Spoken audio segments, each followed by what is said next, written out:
খুব দুষ্ট দুষ্ট কথা বলো তুমি না? না, রং টাইপে আমি তোমার সাথে যাব না, কারণ তুমি বেশি বেশি দুষ্টুমি করো, তাই তোমার সাথে যাব না। কল দিয়ে ফেলছি।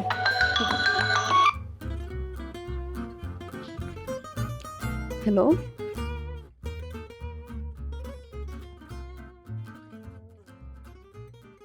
কেন? আমি বাসায়। তোমার জন্য সবাই আমরা ওয়েট করছি।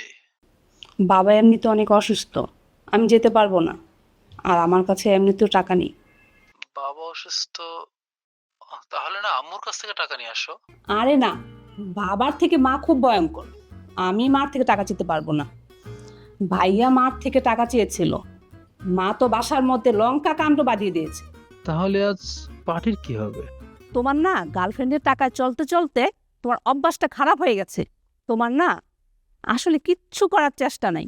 তোমাকে আমি সেদিন বললাম তোমার বাবার কাছ থেকে আমাকে 10 লাখ টাকা ব্যবস্থা করে দাও। এই, এখন তোমার সাথে কথা বলার সময় নেই, রাখো, বেয়াদব একটা।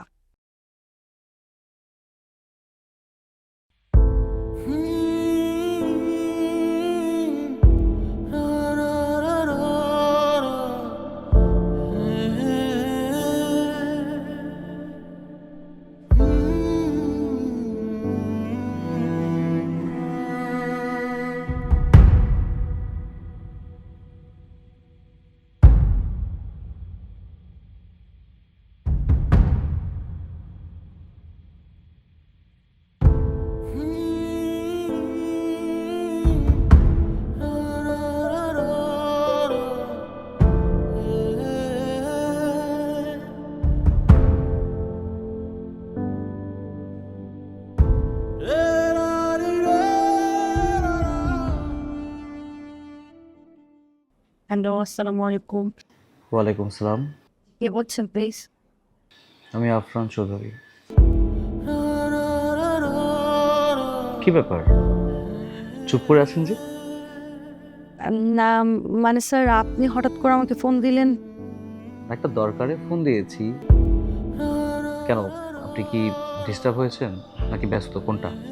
না মানে স্যার, শরীরটা একটু ক্লান্ত ছিল তো, তাই রেস্ট নিচ্ছিলাম। আসলে আমি আপনার প্রতি কৃতজ্ঞ। আপনি এত সুন্দর করে আমার বাবার সেবা যত্ন করেছেন, দায়িত্ব নিয়ে বাবার পাশে ছিলেন, চিকিৎসা করালেন। শুধু আমি না, আমার পুরো পরিবার আপনার কাছে চিরঋণী। না না স্যার, প্লিজ এরকমভাবে বলবেন না। তাছাড়া বড় স্যার আমাকে অনেক স্নেহ করেন, আমি শুধু আমার দায়িত্বটাই পালন করেছি। Nothing special. স্যার আর কিছু না বললে তাহলে রাখি, আর থ্যাঙ্কস ফর কলিং। ঠিক আছে, আপনার জন্য শুভকামনা রইল। আসসালামু আলাইকুম।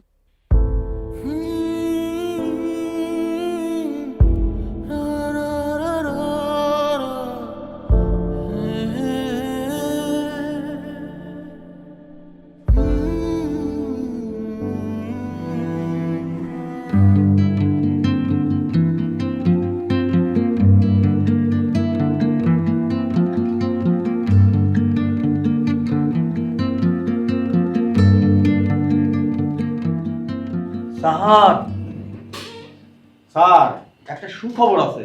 সুখবর? কি সুখবর? স্যার, সুখবরটা হয়েছে আপনার তো বিদায় ঘন্টা বাজা শুরু হয়ে গেছে। আরে কি পাগলের মতো আবল তাবল বলছিস? বিদায় ঘন্টা বাজা শুরু হয়েছে? স্যার, পুতুল ম্যাডাম তো ভারপ্রাপ্ত চেয়ারম্যানের দায়িত্ব পেয়ে গেছে। আপনার পতন কিন্তু প্রায় ফাইনাল, স্যার। আর আপনার বিদায় ঘন্টা কিন্তু বাইরে গেছে। কি? পুতুলকে ভারপ্রাপ্ত চেয়ারম্যান দিয়েছে? আমি খায়ের কখনোই ছাড়ব না। আমি এই আমজাদ ট্রেডিং কর্পোরেশনের প্রথম থেকেই ম্যানেজার, আর আমাকে বাদ দিয়ে তাকে চেয়ারম্যান দিয়েছে। আমি আমজাদ ট্রেডিং কোম্পানি চালিয়ে পুড়িয়ে ছারখার করে দেবো। স্যার, বেশি লাফায়েন না স্যার। পুতুল ম্যাডামের একটা কলমের কথা কিন্তু আপনার চাকরি নট হয়ে যাবে স্যার। ঠিক বলেছিস, এইটা তো আমি আগে ভাবিনি। গেমটা কোথায় হয়েছে? ঠিক আছে, পুতুল যদি গেম মেকার হয়, আমি হব গেম চেঞ্জার। আর আপনার মুখে দেখতেছি একটু একদম স্যার আপনি অনেক কোথাও ধরা খাইছিলেন। থাম মাইক দিয়ে আপনাকে ফুলাই দেব স্যার। আর ওই ধরা গেছিলেন। এই, কি বলছিস সব? ওই মশারি টানাতে গিয়ে পড়ে গিয়েছিলাম, তখন খাটের সাথে এখানে লেগেছে। আচ্ছা, তোকে যে কথা বলি শোন, বলেন স্যার। পুতুলের দিকে নজর রাখবি, কোথায় কি করে সব কিছু আমাকে এসে জানাবি, ঠিক আছে? স্যার ছুটির ম্যাডাম কিন্তু ভয়ঙ্কর রকমের সারা। আমি নিজেই ভয়ের মধ্যে আছি, কখন কোন সময় আমার চাকরিটা নট করে দেয় স্যার। শোন মমিন, কথায় আছে না, অতি চালাকের গলায় দড়ি। এই পুতুলের গলায় দড়ি দিয়ে অফিস থেকে তাকে কিক আউট করতে হবে, বুঝেছিস? স্যার আমি তো ভাবছিলাম আপনি অনেক বুদ্ধিমান, আপনি শিক্ষিত মানুষ, কিন্তু আপনি তো ওই এক পুতুলকে নিয়ে পড়ে আছে। আমদার ট্রেডিং কর্পোরেশনে তাদের বাড়িতে পুতুলের বিরুদ্ধে তো অনেক লোক আছে, সবাই যে পুতুলের পক্ষে তা না কিন্তু স্যার। এই যে পুতুল ম্যাডামকে ভারপ্রাপ্ত চেয়ারম্যান বানানোর কারণে আপনি যে এরকম দইলা পড়ে মরতেছেন। আমদাদ সাহেবের যে দুই ছেলে রাকিব চৌধুরী আর রাতুল চৌধুরী, তারা দুইজন দইলা পড়ে মরতেছে স্যার। আপনি একা চলতেছেন না কিন্তু। তুই তো ঠিকই বলেছিস, তাহলে আমার ওদের সাথে গোপনে হাত মিলিয়ে কাটা দিয়ে কাটা তুলতে হবে। স্যার আপনার সুকৌশল দিয়ে ওদেরকে লাইনে নিয়ে আসেন স্যার। আচ্ছা মমিন, সেটা আমি কিভাবে আনব? ওনাদের সাথে তো আমার তেমন ওঠা বসা নেই। আমি তো শুধু অফিসে থাকি না স্যার, আমি তো আমদাদ চৌধুরী স্যারের বাসা দেওয়া আসা যাওয়া করি, ওনার বাড়ির সব কিছু তো আমি জানি। আপনার নজরে সব কিছু ব্যাংক সব দেখায়, লাইন জমি করতে হবে স্যার। তাহলে তো রাকিব চৌধুরী এবং রাতুল চৌধুরীর নাকে বর্ষি লাগিয়ে এই পুতুলকে ধরতে হবে। জি স্যার, আজ সব রকমের সহযোগিতা আপনার এই বিশ্বস্ত মোমেন্ট করবে স্যার। স্যার আরেকটা কথা বলি, ওই যে কিলার বান্টির সাথে আপনার একটা ঝামেলা, ওটা পিটায় ফেলেন স্যার। তাহলে যে কোনো মুহূর্তে পুতুল ম্যাডামের সাথে বান্টি একটা মিল করে আপনার আরো সর্বনাশ করে দিতে পারে। ও, তুই ঠিকই বলেছিস, এই বান্টি শালাটা বহুত হারামি, পয়সা ছাড়া সে কিছুই বোঝে না। কোনো অসুবিধা নাই, আমি আমার বসকে দিয়ে এই বান্টি শালাটাকে ঠিক করার ব্যবস্থা করতেছি। শোন, তুই এখন যা, সব সময় পুতুলের গতিগতি লক্ষ্য রাখবি, কি করছে খবরগুলো সময় মতো আমাকে দিবি, ঠিক আছে? স্যার আমি যাইতেছি স্যার, মাসের শেষ তো একটু দেখেন আর কি। আসসালামু আলাইকুম। যাও। মবি টাকা খেতে খেতে পেট কুচো হয়ে গেছে, তারপর কথায় কথায় টাকা। বান্টির বহুত বাড়াবাড়ি করছি, বসের কাছে বলে তোকে একেবারে সোজা করে ফেলবো।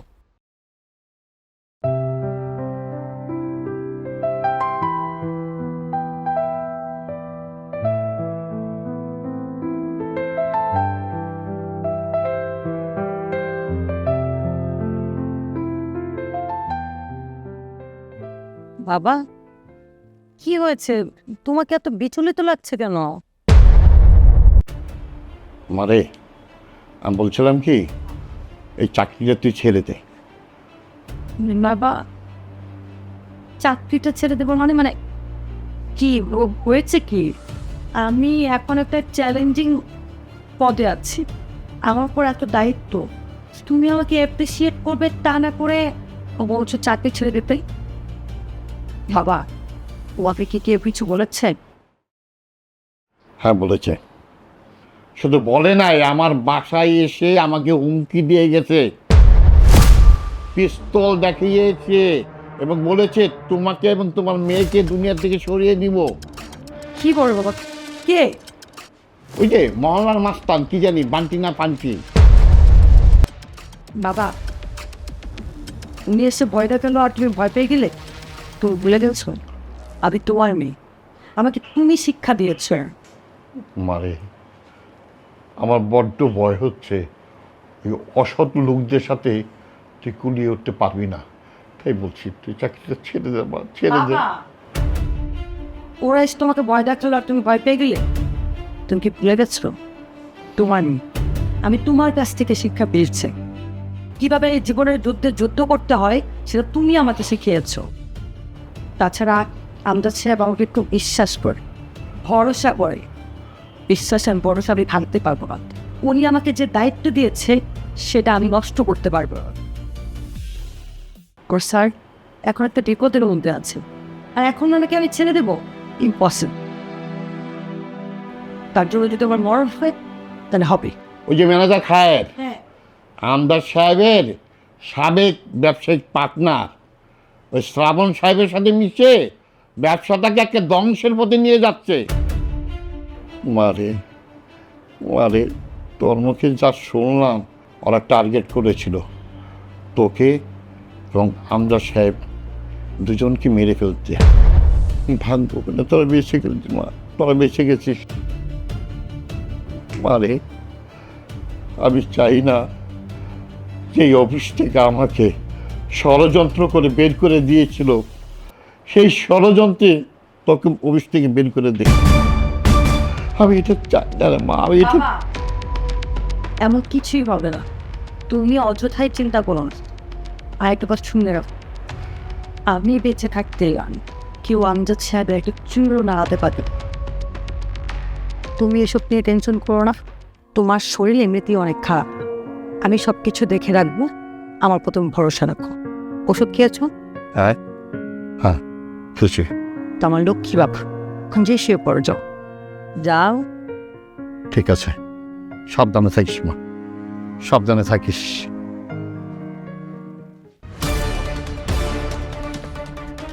বান্টি না, তোকে আমি এমন শিক্ষা দেব যে ঢাকা শহর ছেড়ে তোকে পালাতে হবে।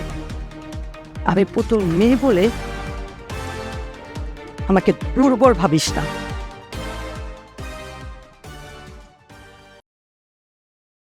মমিন, এটা রাখ, চোখ কান খোলা রাখবি, ঠিক আছে? কোথায় কি হয় সব আমাকে জানাবি। জি স্যার, আপনার কথাবার্তা তুললে তো আমার ভালো এবং আমার মঙ্গল হবে, এটা আমি বুঝি স্যার। গুড গুড, জি স্যার। ম্যানেজার সাহেব, আমার পাওনা টাকাটা বুঝিয়ে দেন। বান্টি, তোর পাখনা গজিয়েছে, তুই আমার অফিসে এসে সিনক্রিয়েট করছিস। হ্যাঁ, আমি সিনক্রিয়েট করছি। বলছি পাওনা টাকা বুঝিয়ে দেন, কোনো বার্গেনিং করবেন না, কোনো বার্গেনিং করলে খারাপ হয়ে যাবে। এই, ওটা নামিয়ে কথা বল। আমার অফিসে এসে আমার সাথে সিনক্রিয়েট করছিস? ম্যানেজার সাহেব, কমিটমেন্ট ইজ কমিটমেন্ট। আমি আপনার কাজটা করে দিয়েছি, কিন্তু আপনি আমার কাজটা ফাইনাল করেন নাই। বান্টি, যদি ভালো চাস এখান থেকে চলে যা, তা না হলে পাগলা কুকুরের বিষ দাঁত কিভাবে ভাঙতে হয় সেটা আমার ভালো করেই জানা আছে। ম্যানেজার সাহেব, পাগলা কুকুরে কামড় দিলে কিন্তু 14টা সুই লাগে। কুকুর কামড়ানোর আগেই কুকুরের সব দাঁত ভেঙে যাবে। ম্যানেজার সাহেব, আপনি নিজের খুব চালাক মনে করেন, তাই না?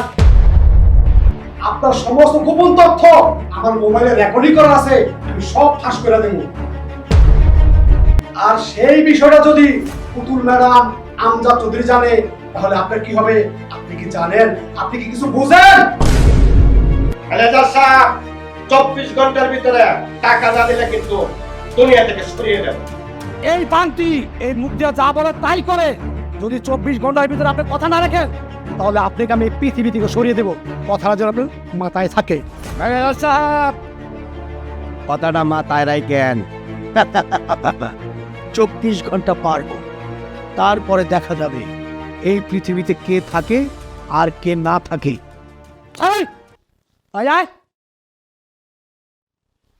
আমাকে হুমকি ধমকি দেয়। স্যার, এই কারা টাকা পয়সার ব্যাপারটা কি বুঝলাম না স্যার, কি হয়েছে? আরে না না না, তুই কিছু দেখিসনি? জি স্যার। স্যার,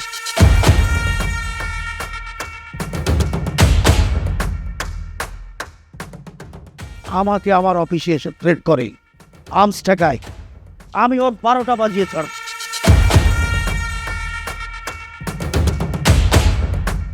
বড় ভাই, আসসালামু আলাইকুম। ওয়ালাইকুম সালাম।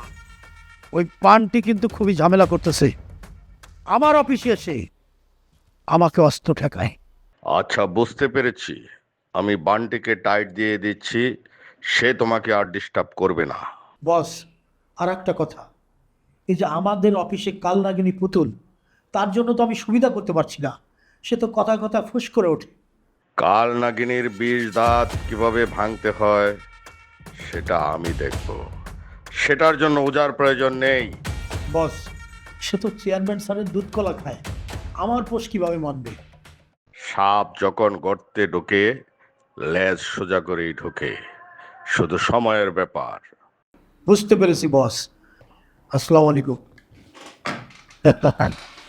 পুতুল, আমার সাথে তুমি লাগতে এসেছো, আমি তোমাকে দেখে ছাড়ব।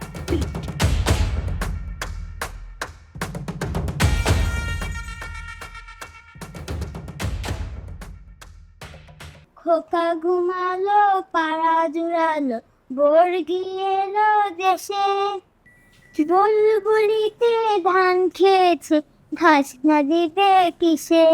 বাহ বাহ বাহ বাহ বাবা, মা মা না, তুই এই গান করতে গিয়ে শিখলি? মা, এত সুন্দর গান কে শিখেলো তোকে? আমাদের স্কুলে প্রতি বৃহস্পতিবার গান শিখা, এখান থেকে শিখেছি। তাই নাকি? তুমি জানো না, পুতুলও পরীর গান অনেক পছন্দ করে। পুতুল বলেছে আমাদের পরী নাকি বড় হলে অনেক বড় সিঙ্গার হবে। তাহলে একটা কাজ করলে কেমন হয়, ওর জন্য একটা গানের টিচার যদি আমরা রেখে দেই, সেখানে গান শিখবে, তালিম নিবে, বড় শিল্পী হতে পারবে। আমাদের স্কুলে একজন গানের টিচার আছে, ওনার কাছে শিখলেও হবে। আচ্ছা, আমি তোর স্কুলে যেয়ে তোর গানের টিচারের সাথে কথা বলবো। মা, যা তো পুতুলকে বল খাবার রেডি করতে। আচ্ছা, ঠিক আছে। ঠিক। কি গো, হ্যাঁ, খাবার খাবে না? আর খাওয়ার কথা বলবে, ভালো লাগে না আমার, আমার খেতে ইচ্ছে করে না। বস একটু। প্রতিদিন ড্রিঙ্ক করে বাসে ফিরিস, পেয়েছিস থেকে? হ্যাঁ, চৌধুরী বাড়ির মান সম্মান তুই ধুলে মিশিয়ে দিচ্ছিস। মা, তুমি আমাকে মারলে। মা, ভূতের কানে রাম রাম বলে তো লাভ নেই। ও কি এখন এখানে আছে নাকি? ও তো এখন চাঁদের দেশে ভাসছে। আপনি তো আপনার ছেলে মেয়েদেরকে লাই দিয়ে দিয়ে এরকম মাথায় তুলেছেন। বৌমা, মুখ সামলে কথা বলবে। নিজের স্বামীকেই তো কন্ট্রোল করতে পারো নাই, আর এসেছো অন্যের তরকারি লবণ দিতে। আপনি তো আপনার সন্তানদেরকে আশকারা দিয়ে দিয়ে আজ এই অবস্থা করেছেন। বুকে হাত দিয়ে বলুন তো মা, আপনি একটা সন্তানকেও মানুষ করতে পেরেছেন? ছি ছি ছি ছি, আপনার লজ্জা করে না তাদের নিয়ে আবার গর্ব করতে? আমি তো আমার সন্তানকে মানুষ করতে পারি নাই, তাহলে কোন মুখে আমার সন্তানকে বিয়ে করেছো তুমি? আমি যদি ভুলেও জানতাম যে আপনার ছেলে একটা নেশাখোর, তবে আমার পা কোনোদিন এই বাড়িতে পড়তো না। আমি একটা ভদ্রঘরের সন্তান, তাই দয়া করে আপনার ছেলের সাথে সংসারটা করে যাচ্ছি। অন্য কেউ হলে না লাথি মেরে চলে যেত। তাহলে এখন তো ঠিকই জানতে পেরেছো যে আমার ছেলে মদখোর মাতাল। বাদরের মতো ঝুলে আছো কেন গলায়? যাও, বাপের বাড়ি চলে যাও, তাড়াতাড়ি যাও। এত সহজ না যে আপনি বলবেন আর আমি চলে যাব। আমি যদি তোমাকে এই বাড়ি থেকে ঝাঁটা পিটা দিয়ে বের না করেছি, আমার নাম রোশনারা বেগম না। মা, আপনি যদি আমজাদ চৌধুরীর স্ত্রী হয়ে থাকেন, আমিও আপনার ছেলে রাকিব চৌধুরীর স্ত্রী। আপনার যেমন এই বাড়িতে অধিকার রয়েছে, আমারও ঠিক সম পরিমাণ অধিকার রয়েছে। তাই আপনি চাইলেই যাত্রার মতো করে আমার গলা ধাক্কা দিয়ে বের করে দিতে পারবেন না। আমিও দেখে ছাড়বো শেষ পর্যন্ত এই বাড়িতে কার অধিকার থাকে, আমার নাকি তোমার। মা, এই তো দেখি, ওঠ। আমিও দেখব আপনার দৌড় কত দূর। আমি কি ফেলনা নাকি?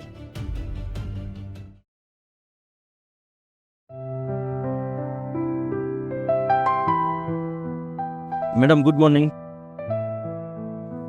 Thank you.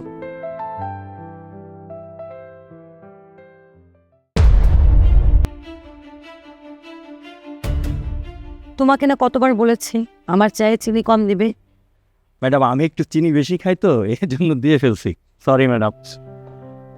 নেক্সট থেকে খেয়াল রাখবে। জি ম্যাডাম। ম্যাডাম, একটা কথা বলতাম। বলো। আমাদের ম্যানেজার খায়ের সাহেব আছে না, উনি তো সারাক্ষণ আপনার পিছনে লেগে আছে। আমাদের স্যারের কাছে আপনার নামে বিভিন্ন রকমের কথা বলে, উল্টাপাল্টা কথা বলে, স্যারের কান ভারী করতে চায়। বই খায়ের সাথে কেমন মানুষ এটা ভালো করেই যায়। এসব নিয়ে তোমাকে টেনশন করতে হবে না। আমি আমার নিবিতে ঠিক আছে, তোমাকে আমার কিছু মনে গিয়ে আমার কিছুই করতে পারি।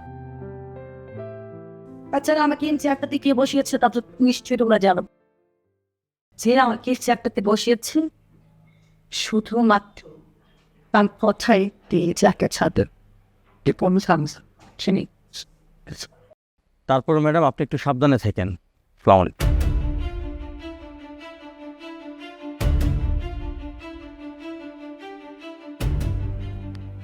সবাই আসে শুধু আমাকে জ্ঞান দিত। সবাই যদি নিজের কাজটা ঠিকঠাক করতো। ম্যাডাম, এই বিল বাউচারগুলো সই করে দিন। ঈশ্বরের বিল বাউচার খাইছেন? কোনো ধরনের বিল বাউচারে সাইন করার রাইটস আমার নেই। বলেন কি, আপনি বিল বাউচারে সই করতে পারবেন না? তাহলে এই চেয়ারে বসছেন কেন?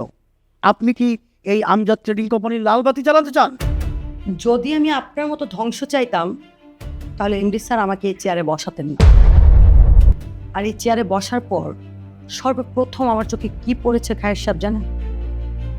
আপনি অনেক ভুয়া বিল বাউচার দেখিয়ে এই অফিস থেকে অনেক টাকা আত্মসাৎ করেছেন। এর হিসাব কিন্তু আপনাকে দিতে হবে, কড়াই গন্ডায় দিতে হবে। আরে এ তো দেখছি মায়ের থেকে মাসির দরদ বেশি। শুনেন ম্যাডাম, তকুনের মতো সব জায়গায় নজর দেবেন না। এই কোম্পানিতে আপনার মতো কত কিন্তু আসছে আর গেছে শুধু আমার হাতের ইশারা। আর আপনার ভালোর জন্য বলছি, আপনি যদি আমার কথার সাথে তাল সুর লয় মিলিয়ে চলতে পারেন তাহলে আপনার অনেক ভালো হবে, অনেক দূরে যেতে পারবেন। আর তা না হলে হয় জেল, না হয় মৃত্যু। Mind it. মৃত্যুর ভয় আমাকে দেখিয়ে লাভ নেই খায় স্যার, আপনি নিজের চক্রাইতেই। আরেকটা কথা, আপনার সমস্ত দুর্নীতি আমার কাছে ধরা পড়ে গেছে। আপনি যদি ঠিকঠাক হিসাবটা এখন না মিলাতে পারেন তাহলে জেলে কিন্তু আপনি যাবেন। ম্যাডাম, আপনি বাঘের লেজ দিয়ে কান চুলকাচ্ছেন। সময় কিন্তু আপনার হাতে অনেক কম। এই চেয়ারে বসে আমি যতটুকু সময় পাই কোনো রকম দুর্নীতি আমি হতে দেব না, কোনো ধরনের অসৎ কাজে আমি প্রশ্রয় দেব না। কথাটা মাথায় রাখবেন। এই অফিসে আপনি মেয়ে ছেলে নিয়ে কতটা নোংরামি করেছেন তা কিন্তু আমার জানার বাইরে নয়। সমস্ত প্রমাণই আমার কাছে আছে। শোনেন ম্যাডাম, আপনি একদম বাজে কথা বলবেন না। ওরা হচ্ছে আমাদের ক্লায়েন্ট, ওরা আসবে যাবে, তাতে আপনার সমস্যা কোথায়? শোনেন, আপনি আপনার দায়িত্বের বাইরে নজরদারি করতে আসবেন না। এই যে আপনি যে বিল ভাউচারে সই করেন নাই, এর জন্য যদি কোনো ক্ষতি হয় তাহলে সব দায় দায়িত্ব নিতে হবে আপনার। শুনুন খায় সাহেব, আমি যতদিন এই চেয়ারে আছি অফিসে কোনো রকম দুর্নীতি চলবে না, আর আমিও আমার নীতির বাহিরে এক পাও যাব না। দেখা যাক কতক্ষণ আপনি এই চেয়ারে টিকে থাকতে পারেন। আর একটা কথা মনে রাখবেন, আপনার এই বিল ভাউচারে সই না করার জন্য কোম্পানিতে যদি কোনো অনিয়ম হয়, কোনো ক্ষতি হয়, সব দায় দায়িত্ব কিন্তু আপনার।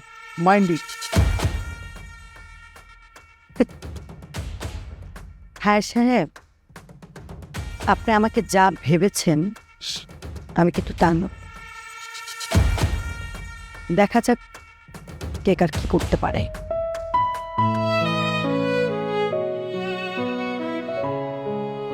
কি হয়েছে রওশনারা? তোমার মন খারাপ কেন? কি হয়েছে আমাকে বলো। তুমি তো আছো হাসপাতালে, আর ও দেখে তোমার বড় ছেলে মেজো ছেলে কতটা চাপের মধ্যে আমাকে রেখেছে সেটা কি তুমি বুঝতে পারো? আমি কিভাবে বলবো? আমি তো হাসপাতালে। কি চাপে রেখেছে আমাকে বলো। তুমি তো জীবনেও আমার কোনো একটা কথা শুনলেই না। এবার একটা কথা শুনুন, ব্যবসার সব দায়িত্ব সন্তানদের উপরে চাপিয়ে দিয়ে চলো আমরা গ্রামে যে সুখে শান্তিতে বসবাস করি। সুখ যদি তোমার কপালে না থাকে তুমি জঙ্গলে গিয়ে খুব পাবে। রওশনারা, আমি তোমাকে একদিন বলেছিলাম তুমি যদি তোমাদের সন্তানকে একটু শাসন না করো তাহলে একদিন পস্তাবে। এই যে দেখ, পস্তানো তোমার শুরু হয়ে গেছে। আচ্ছা, আমরা দুজন কি সারা জীবন বেঁচে থাকবো নাকি? হ্যাঁ, একবার ওদের উপরে দায়িত্ব দিয়ে দেখোই না, পারি কি না? আর তাছাড়া কিছুদিন গেলে তো তুমি নিজ থেকেই বুঝতে পারবে ওদের দ্বারা সম্ভব কিনা। তোমার কথায় যদি আমি শুনতাম তাহলে এতদিন আমি ফকির হয়ে যেতাম। তোমার ছেলেদের অপকর্মের কারণে কোটি কোটি টাকা আমাকে ডোনেশন দিতে হয়েছে। সে খবর কি তুমি জানা? আমি এতটা বোকা নই যে রাক্ষসের মুখে ডালিম তুলে দিই। আমার আমজাদ গ্রুপ অফ ইন্ডাস্ট্রিজ কার কাছে নিরাপদ থাকবে সেটা আমি ভালো করে জানি, এবং সেটা তার কাছেই আছে। ভবিষ্যতে কি হবে সেই গল্প তোমাকে পরে একদিন বলব। মা, কোথায় তুমি? জ্বরে আমার কপাল পুড়ে যাচ্ছে। মারি, এই যে আমি জলপটি দিয়ে দিচ্ছি, কোনো সমস্যা নেই। তোর বাবা তোর জন্য ওষুধ আনতে গেছে, এক্ষুনি সব ঠিক হয়ে যাবে। মা, আমি একটা কথা বুঝলাম না, হঠাৎ করে পড়ে এত জ্বর আসলো কিভাবে? আর বলিস না, বিকেলবেলায় পাড়ার ছেলেদের সাথে ছোটগুলো বাচ্চার কতগুলো আছে টেনে ধরে নিয়ে গেছে খেলতে। ওখানে যে কানামাছি খেলতেছে, বৃষ্টি হয়ে এই জ্বরটা আসছে, ভিজে আসছে না, তখনই আমি মনে করেছিলাম একটা কিছু বাঁধাবে, ঠিকই জ্বরটা বাঁধিয়ে দিলে। তুমি কেন যেতে দিলে? তুমি জানো না পরে কালকে পরীক্ষা। এখন সে কিভাবে পরীক্ষাটা দিবে? মানে আমার একদিন তোর লক্ষণ ভালো লাগছে না। আমি মনে হয় বাঁচবো না। হ্যাঁ, বাঁচবা না, তুমি মরো হতচ্ছাড়ি, তুমি তো আমার কথা শুনবা না। মা, এগুলো কেমন কথা? এই ধরনের অলক্ষণী কথা কেউ বলে? ওর লক্ষণ তো ভালো দেখছি না, জ্বর বেড়েই যাচ্ছে, চল আমরা ডাক্তারের কাছে নিয়ে যাই। মা, আমার কথাটা শোনো, আজকে ওর প্রথম জ্বর এসেছে, একটা দিন দেখি, যদি জ্বর না সারে তাহলে কালকে আমি নিজে ওকে ডাক্তারের কাছে নিয়ে যাবো। দাও তো দাও, তুমি এটা আমার কাছে দাও, যাও। তুমি ওর জন্য একটু লেবুর শরবত করে নিয়ে আসো, যাও। আচ্ছা ঠিক আছে, তুই জল ফেটে দেখ, আর পান্ডে তোর বাবাকে একটা ফোন। আচ্ছা, লেবুর শরবতের সাথে একটু তলেও ভিজিয়ে নিয়ে এসো, একটু গাটা মুছে দেবো, যাও। আচ্ছা ঠিক আছে।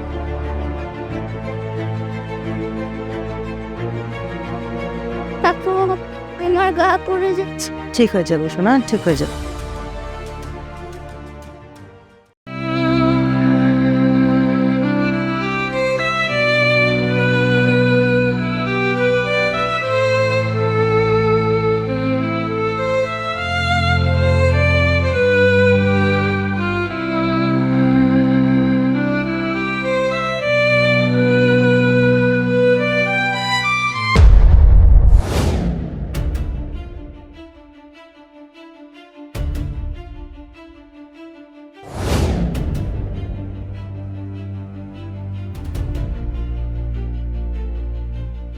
ভাবি, ভাবি, মা, ভাবি। আরে কি আশ্চর্য, এত চিৎকার চেঁচামেচি করছো কেন? বাড়ি থেকে ডাকাত পড়েছে? আমি জানি না কি পড়েছে বাড়িতে, আমার জানার প্রয়োজন নেই। বাড়ি কোনলাই যাক, আমার প্রাইভেট কিভাবে নষ্ট হলো, আমার প্রাইভেট তার কিভাবে চাললো। কি করো তোমরা সারাদিন? তোমরা কি করো? আমার খেয়াল রাখার কোনো দায়িত্ব তোমাদের নাই? আমার প্রাইভেট নষ্ট করে করেছে, বলো। এইটা মনে হয় কাজের মেয়ে পুষির কাজ। পুষি কাজ মানে? পুষি আমার ফাইল কেন ধরবে? তোমরা সারাদিন ঘরের ভিতরে কি করো? তোমাদের কোনো দায়িত্ববোধ নাই? আমি যে একটা মানুষ ঘরের ভিতরে আছি, আমি যে একটা মানুষ বেঁচে আছি, একটা মানুষ একটা জিনিসকে ভালোবাসে, সে ভালোবাসার জিনিস আজকে নষ্ট হয়ে গেছে, পুষি কেন ধরবে? তোমরা কি করেছো? হ্যাঁ, এই, আমি কি তোমার ঘরের বউ নাকি যে তুমি আমাকে চার্জ করছো? আমি কি তোমার ঘরের সবকিছু ঠিক করে দিব নাকি? What? তুমি আমার বোন নাকি তোমার বড় ভাইয়ের বোন? আমি তোমাদের দেবর। তোমাদের উচিত আমার প্রতিটা জিনিসে খেয়াল রাখা। তুমি ভালো করেই জানো যে আমি বাইরেটাকে খুব বেশি লাভ করি। আচ্ছা, আমার এই জিনিসটা নষ্ট হয়ে গেছে, তোমরা কি করো না? তোমরা কেউ আমার প্রতি কোনো গুরুত্ব দাও না, সবসময় নিজেকে নিয়ে ব্যস্ত থাকো। কেন? তোমাদের কি মাথায় নেই যে একটা মানুষ ঘরের ভিতরে আছে? নিজেকে ঠিকই টাইম দিতে পারো, বাট আমার প্রতি কারো কোনো নজর নাই। আরফান, আস্তে কথা বলো তো। মজলিসে যে বসে আছো, বিয়ে শাদীটা করো, করলে দেখবে ঘরের সবকিছু ঠিকঠাক আছে, বউ সবকিছু গুছিয়ে রাখবে, তখন আর আমাদের সাথে তোমার গলাবাজি করতে হবে না।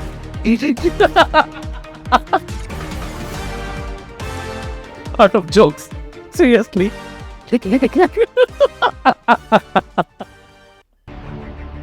কি ব্যাপার, তুমি এরকম পাগলের মতো হাসছো কেন? বিয়ে করার কথা শুনলে ছেলেরা আরো খুশি হয়। এই তুমি কি মানুষ নাকি অন্য কিছু হয়ে গেছো? সিরিয়াসলি আমি তো খুশি, এসে হাসতেছি আমি। সিরিয়াস বলতে তো আমি বিয়ে করবো। তোমাদের দুজন যে হাজবেন্ড আছে তারা তো তোমাদের স্বামী না, আর স্বামী। তারা বুঝতে পারছে যে বিয়ে করে তারা জীবনে কত বড় ভুল করেছে।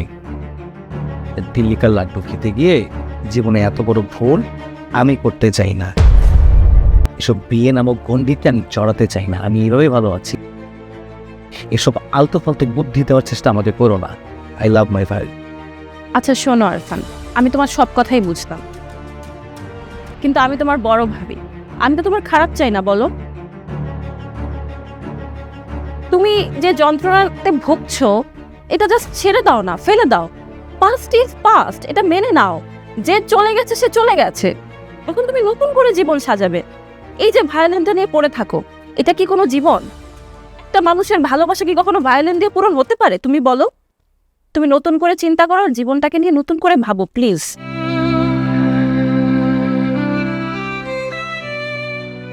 ভালোবাসা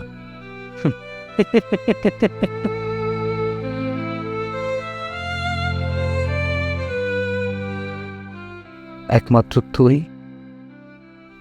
তুই আমাকে বুঝিস, আর কেউ না। মানুষের থেকে যন্ত্র হাজার গুণে ভালো।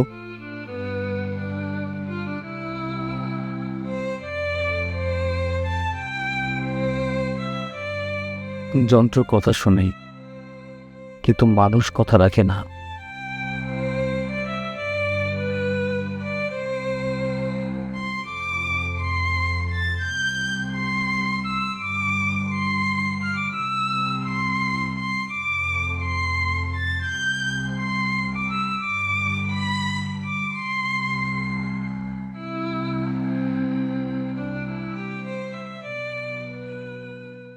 আরে ভাই, বলেছি তো আমাদের ট্যাক্স পে হয়ে গেছে, ব্যাংক রিসিপ্ট দিয়ে দিয়েছে, অসুবিধা নাই। আপনি সময় মতো মাল পেয়ে যাবেন। ঠিক আছে, ঠিক আছে। আচ্ছা আচ্ছা, চিন্তা করবেন না, আমি একটু পরে কথা বলি।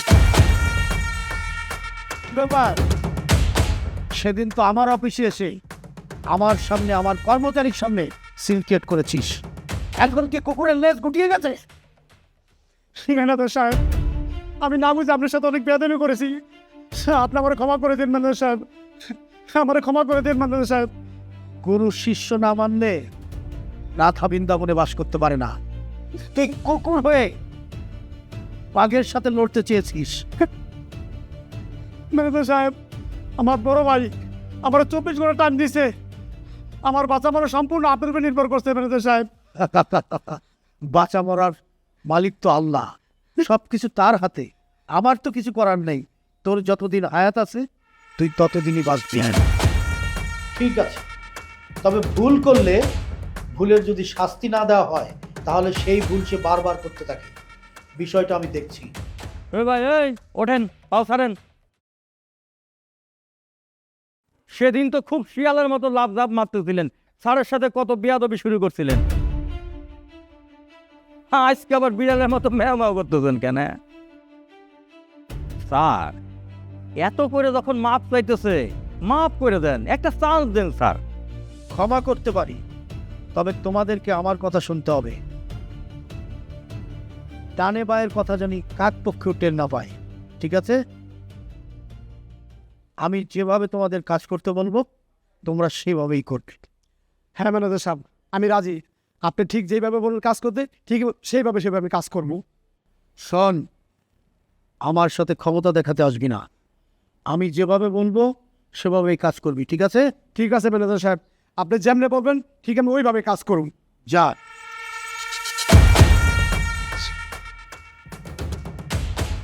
স্যার, আপনি কি তেলাসমাতি শুরু করলেন? আমি তো অবাক হয়ে গেলাম। কি ভেলকি দেখাইলেন স্যার? খুব অল্প। আমি ম্যানেজার খায়েন, আমার তেলেসমাতি তুই এখনো দেখিসনি।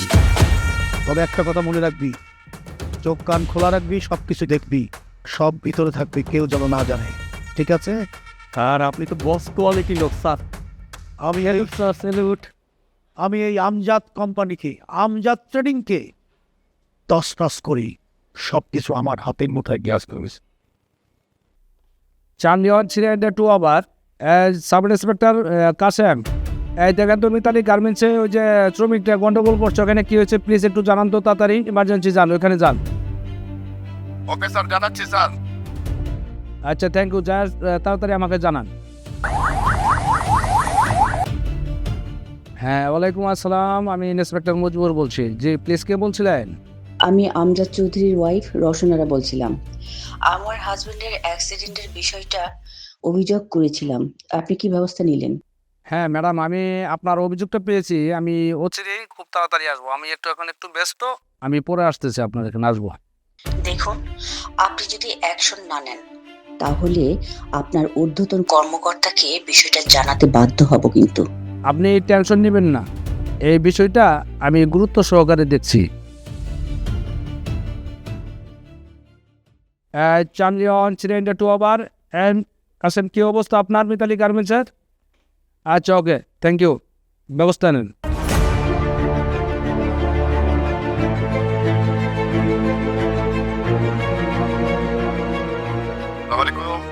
হ্যালো খায় স্যার, আমি যে আপনাকে একটা প্রপোজাল রেডি করতে বলেছিলাম, করেছেন? ম্যাডাম, প্রপোজালটা তো রেডি হয়ে গেছে এখনো। আপনার প্রবলেমটা কোথায় বলুন তো? শুনুন, এরকম ঢিলামিশি করে কাজ করলে না আমি মেনে নেব না। ভুলে যাবেন না, এই চেয়ারে এখন আমি বসা।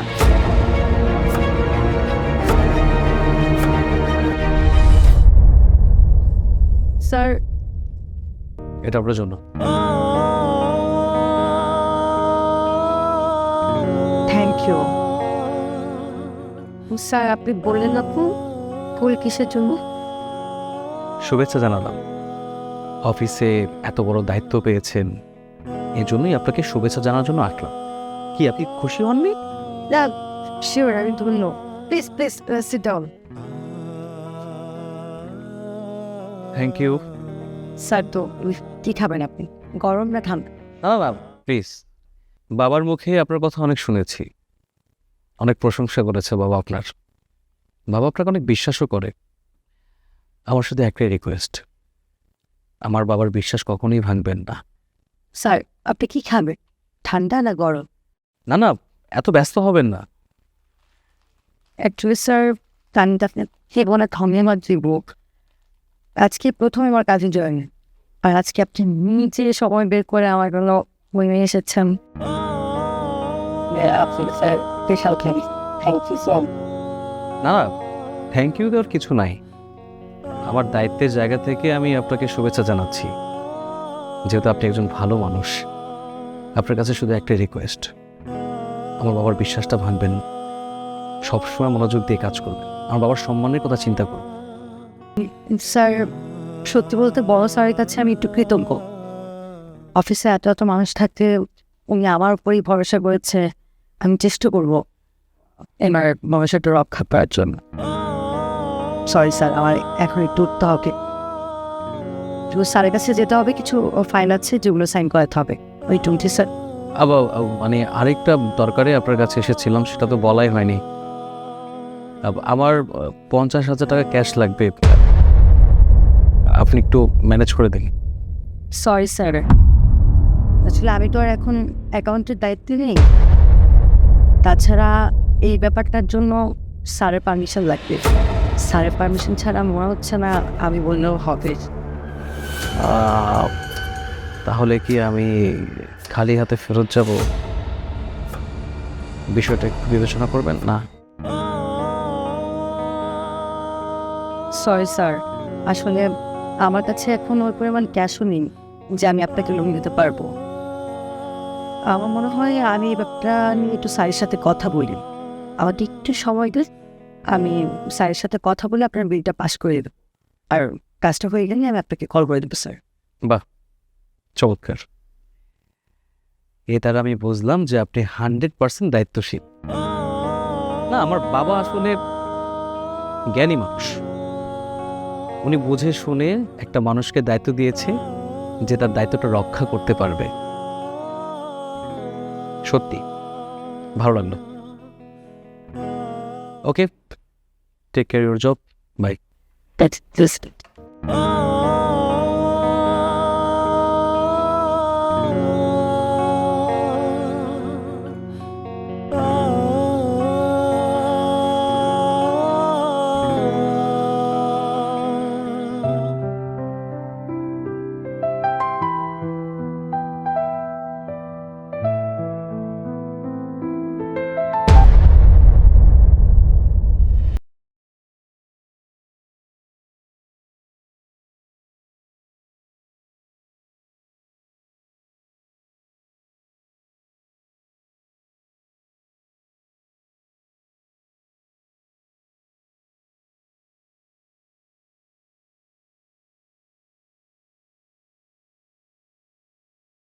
ভাবি, মা, আরে তোমরা সবাই কোথায়?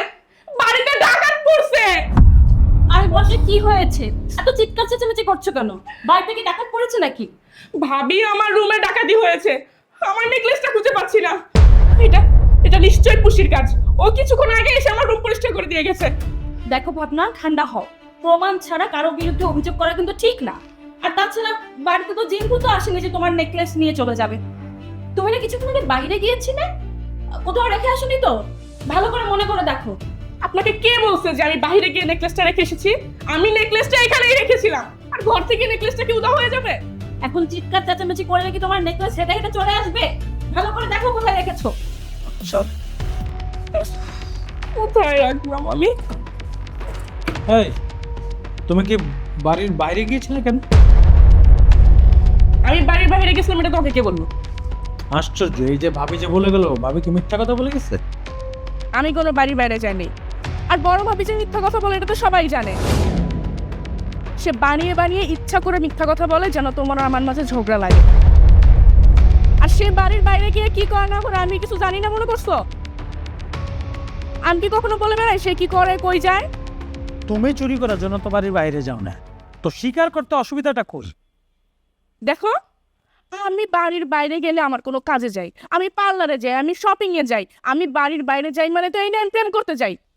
আরে আশ্চর্য, মানে আমি কি তোমাকে জিজ্ঞেস করতে পারবো না? আমি তো তোমার হাজবেন্ড, তাই না? তোমাকে জিজ্ঞেস করার অধিকারটুকু কি আমার নাই? তুমি বাড়ির বাইরে গিয়ে কি করো, কার সাথে মিশো, সেই কৈফিয়ত কি আমাকে দাও? স্ত্রী হিসাবে কি সেই কৈফিয়ত আমি কোনোদিন চাইছি তোমার কাছে, না কোনোদিন দিছো তুমি? দেখো, আরে একটা উল্টাপাল্টা কথা বলবা না। নেকলেস যে হারাই গেছে তুমি এখানে রাখছো কেন? হ্যাঁ, নেকলেসটা আলমারির মধ্যে রাখতে পারলা না? তাহলে কি তুমি আমাকে সন্দেহ করছো? আমি বাড়ির বাইরে গেলে তোমার কোনো দরকারই যাই, তাই না? আর এত কথা আমার ভালো লাগতেছে না। আমার নেকলেসটা হারাইছে, আমি বুঝতেছি আমার কেমন লাগতেছে। তো দোষ তো তোমার। নেকলেস তুমি এখানে রাখছো কেন? আলমারিতে রাখতে পারলো না? হ্যাঁ, তাহলে তো আর নেকলেসটা হারাইতো না। দোষ তোমার, আর সেই দোষ আমার ঘরে চাপাইতেছো। দেখো, দোষ চাপানো না চাপানো আমি বুঝি না। নেকলেসটা আমার হারানো গেছে, আমার নেকলেসটা যদি আমি না খুঁজে পাই তুমি কিনে দিবা।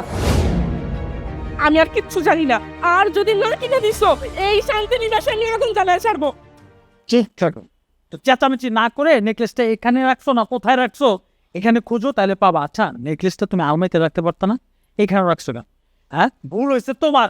এখন দোষ চাপাচ্ছ আমার ঘরে। খুঁজো তুমি, এখানে নেকলেস পাবা, চিল্লাবা।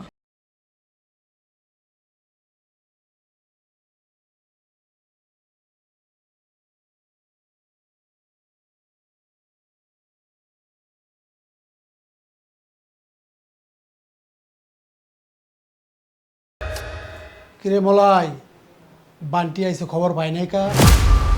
আইবো আইবো, মলাই দাওয়া খাইছে না, এখন দেখবে সুর করে চলে আইবো। কি ব্যাপার, আপনারা কারা? আমার না সাহায্য কেন? আমার নাম বান্টি, আর এই এলাকার লোক আমার নাম শুনলে বাজায় কোনটি। আপনি বান্টি হন আর গন্টি হন তাতে আমার কিচ্ছু আসে না, কিন্তু আমার বাসায় কেন আসলে যেটা বলেন? আপনার মাইয়া পুতুল আমার দুধের ব্যবসায় 12টা বাজায় দিছে। আমার মেয়ে তো একটা কোম্পানিতে জব করে, আপনার ব্যবসার 12টা বাজাবে কেন? আপনার মেয়ে আমজাদ ট্রেনিং কর্পোরেশন চেয়ারম্যান আমার দুধের ব্যবসায় বহুত ক্ষতি করছে। পরে বইলেন ওরে কিন্তু একদম দুনিয়া থেকে নাই করে দেবো আমি। আমার নাম বান্টি। ওই বলে দে। এই আমার ওস্তাদের নাম বান্টি, নাম শুনলে মানছে বাজায় বন্টি। আর লইয়া আইছে মলাই রে, একদম কালাস করে তুমি মেয়েরা কেন ভালো হয়ে যাইতে। ব্যবসায় নড়াচড়া করলে একদম কোন কইরা ভালো মো বাপ পুত দুইটা রে। বুঝতে পেরেছি, এখন বুঝতে পেরেছি আপনারা কেন আমার বাড়িতে এসেছেন। আয় আয়, সাবধান করে দিন আপনি, বলে দিলাম। একদম দুনিয়া থেকে নাই।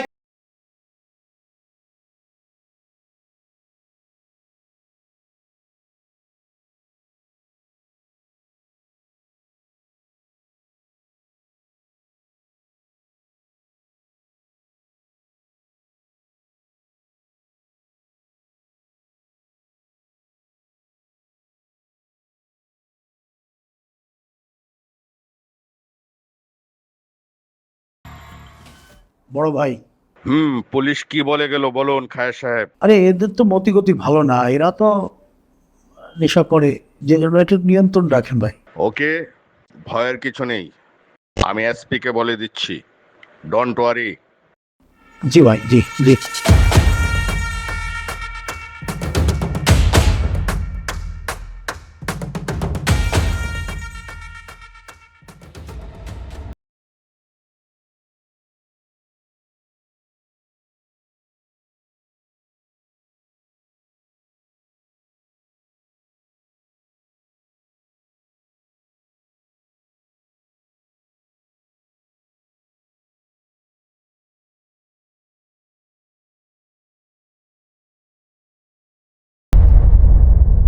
আপনি এই অফিসে জব করে আবার আমাদের এমডি স্যারের সাথে বিদ্রোহ করতে চাচ্ছেন।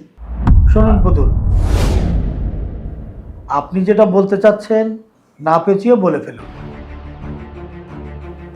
আমি সোজা সাপটা মানুষ, সোজা কথা বলাই পছন্দ করি। ইদানিং আবার আমি একটু কানে কম শুনি।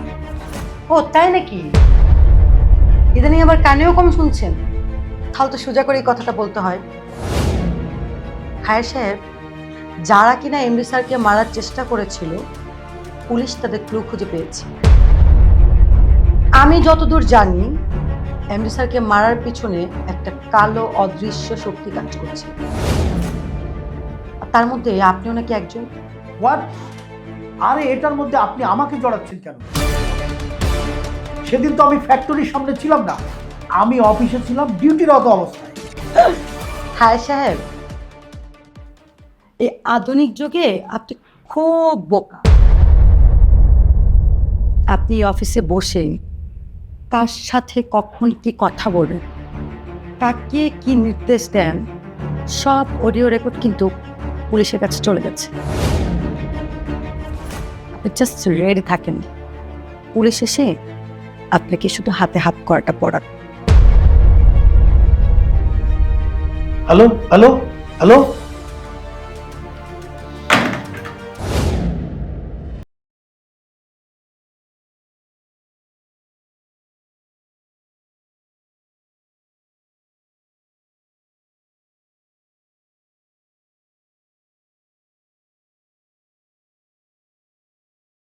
লেগে গেছে। এমনকি সে আমার সব কিছুই ফলো করছে, আমার ফোনটাও ট্র্যাক করছে। না, আর তো বসে থাকা যায় না, যেভাবে হোক ওর বিরুদ্ধে ব্যবস্থা নিতে হবে।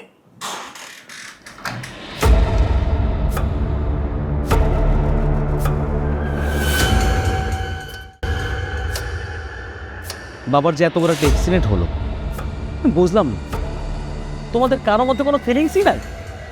আরে আশ্চর্য, বাবার অ্যাক্সিডেন্ট হয়েছে, চিকিৎসা তো চলতেছে, বাবা সুস্থ হয়ে গেলে আবার বাড়ি ফিরে আসবে, এখানে ফিলিংসের কি আছে? ভাই তুমি এটা কি বললা? বাবা এমনি এমনি অ্যাক্সিডেন্ট করে নাই, এর মধ্যে বড় ষড়যন্ত্র আছে, সেটা তোমরা জানো। তুমি কিভাবে জানো? মানে তুই কি বলতে চাচ্ছিস? ম্যানেজার খায়ের সাহেব গুলিবাদী কারো অদৃশ্য ইশারায় বাবাকে ফুল করার টার্গেট করছে। তুই কিভাবে জানবে? আমার তো মনে হচ্ছে এখানে খায়ের সাহেবের হাত, পুতুলের হাত আছে। না বোঝে না শুনে একটা মানুষকে দোষারোপ করে ফেলল। তোমরা জানো সেদিন অ্যাক্সিডেন্টের সময় পুতুল বাবার সাথে ছিল, পুতুল যদি না থাকতো বাবা না হাসপাতালে যেতে পারতো না। বাবা একটা জীবন ফিরে পেয়েছে পুতুলের জন্য, আর তার ছেলেরা বোঝে পুতুলকে সব করে দেবে। দেখ ভাই, বাবার এই পরিণতি হওয়ার কথাই ছিল। বাবা যদি আমাদের ভাইদেরকে যদি অফিসের দায়িত্ব দিয়ে দিত, আমরা যদি অফিসের দায়িত্ব নিতাম, ঠিক মতো পরিচালনা করতাম, সবসময় আমরা বাবার পাশে সাথে থাকতাম। আর কেউ কোনোদিন বাবাকে আঘাত করার চিন্তাও করতে পারতাম না। মাথানে মামলা করছে, পুলিশ তদন্ত করে বের করছে, এখানে ম্যানেজার খায়ের পান্টি চকিত। আমার বাবার হত্যা করার চেষ্টা করছে, আমি ওদের একটাকেও ছাড়বো না, আমি এই প্রতিশোধ নিয়েই ছাড়বো। দেখ আরফান, বাবার অফিসের বিষয়ে আমরা নাক গলাতে চাই না। সারা জীবন সে একা একা সিদ্ধান্ত নিয়েছে এবং একাই নেবে। এই যে দেখ, তার অবর্তমানে ভারপ্রাপ্ত চেয়ারম্যান হিসাবে কাকে বসিয়েছে? পুতুলকে। তোকে একবার জিজ্ঞেস করেছে বাবা? করে। ভাইয়াকে জিজ্ঞেস করছে, আমাকে জিজ্ঞেস করছে? তার সিদ্ধান্ত সে একাই নিছে। আচ্ছা ওসি সাহেব, হঠাৎ আপনি আমার অফিসে কি মনে করে? আমি তো কিছুই বুঝতে পারছি না। আচ্ছা, আপনি এই অফিসে চাকরি করে আপনার বসের পিছনে কেমন লেগেছে? কি বলেন আপনি? আপনার কথার আগামাথা তো আমি কিছুই বুঝতে পারছি না। আপনাকে নিজেকে খুব চালাক মনে করে ডুবে ডুবে জল খাচ্ছেন, গাছের শিকড় কেটে উপরে পানি ঢালছেন।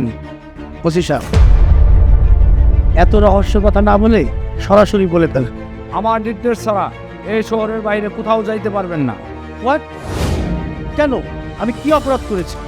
আপনার বিরুদ্ধে তদন্ত করে আমরা পেয়েছি আমজাদ সাহেব হত্যার চেষ্টায় আপনার হাত আছে। ওসি সাহেব, এত কথা যে বলছেন, কি প্রমাণ আছে আপনার হাতে? আর আমাকে কেন আপনি এই ঝামেলার মধ্যে ফেলাচ্ছেন? প্রমাণ ছাড়া পুলিশ কখনো কথা বলে না। বাইটি আর আপনার মধ্যে ওই দিন যে কথা হয়েছিল তার কল রেকর্ডিং অলরেডি আমার কাছে চলে এসেছে। সময় মতো দেখা না করলে আপনি কিন্তু ফেঁসে যাবেন। ঠিক আছে ওসি সাহেব, আমি সময় মতো পৌঁছে যাব। আচ্ছা ঠিক আছে, ভালো তবে। একটা জিনিস বুঝতে পারছি না, তারপর একটা কল রেকর্ড পুলিশের হাতে চলে যাচ্ছে, অফিসে অন্য কারো হাতে চলে যাচ্ছে। নিশ্চয়ই এর পিছনে বড় ধরনের কেউ কলকাঠি নাড়ছে। না, আমাকে তো আর বসে থাকা যায় না, আমাকেও ব্যবস্থা নিতে হবে।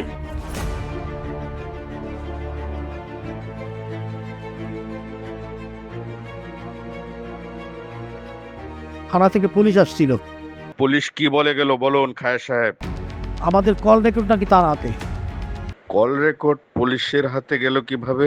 আপনি তো বলেছেন সবকিছু দেখছেন, কিন্তু আমাদের এই প্রমাণপত্র যদি পুলিশ আনান থাকে, তাহলে আমরা এগোবো কিভাবে? আমরা তো কট হয়ে যাব। আহা, পুলিশের কাজ পুলিশ করবে, তাতে ভয়ের কি হলো? ভয়ের কিছু নেই, আমি এসপি কে বলে দিচ্ছি। Don't worry. জি জি, আপনি একটু ব্যবস্থা নেন, থানায় বলে দেন। ঠিক আছে।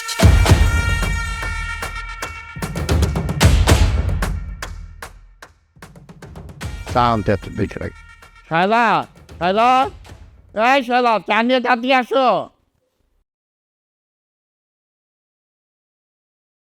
চা বানাতেও তো একটু সময় লাগে। এই ধরো তোমার চা। শোনো, তোমার সাথে একটু কথা আছে। বলো। পুতুলকে না জিজ্ঞেস করে তুমি ঘটককে বললে ছেলে দেখার কথা। পুতুলকে একটু জিজ্ঞেস করে নিলে ভালো হতো না? কথাটা খারাপ বলো নি। এক কাজ করো, পুতুলকে ডাক দাও। আচ্ছা।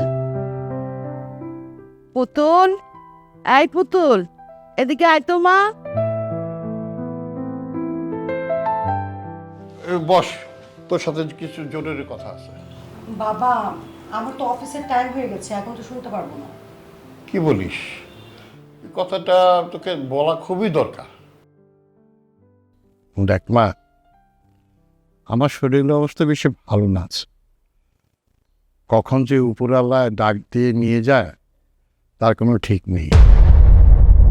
তাই বলছিলাম কি, তোকে যদি একটা সুপাত্রের হাতে তুলে দিতে পারি, তাহলে আমি মনেও শান্তি পাবো। আমি সব কিছু বুঝি বাবা। সংসারের বড় দায়িত্ব আমার কাঁধে, তার উপর আবার পড়াশোনা। এখন যদি আমি বিয়ে করে ফেলি তাহলে আমার সমস্ত প্ল্যানগুলো একেবারে এলোমেলো হয়ে যাবে। মারে, বিয়ের পরও তো মেয়েরা তাদের প্ল্যান সাকসেস করতে পারে, তুই কেন পারবি না? মা, বিয়ে করে ফেললে প্রত্যেকটা মানুষের ব্যক্তি স্বাধীনতাতে খর্ব পায়। ভালো পাত্র সন্ধান পেয়েছিলাম তো, এর জন্য কথাটা তোকে বললাম আর কি। প্লিজ বাদ দাও না এই ব্যাপারটা, সবাই বলে আমি তোমাদেরকে বলবো। তাছাড়া আমার দায়িত্বটা এখনো শেষ হয়নি। তোর যদি একান্ত কোনো পছন্দ থাকে তাহলে আমাদেরকে বলতে পারিস, তাহলে তো আমরা একটু চিন্তামুক্ত থাকতাম, তাই না?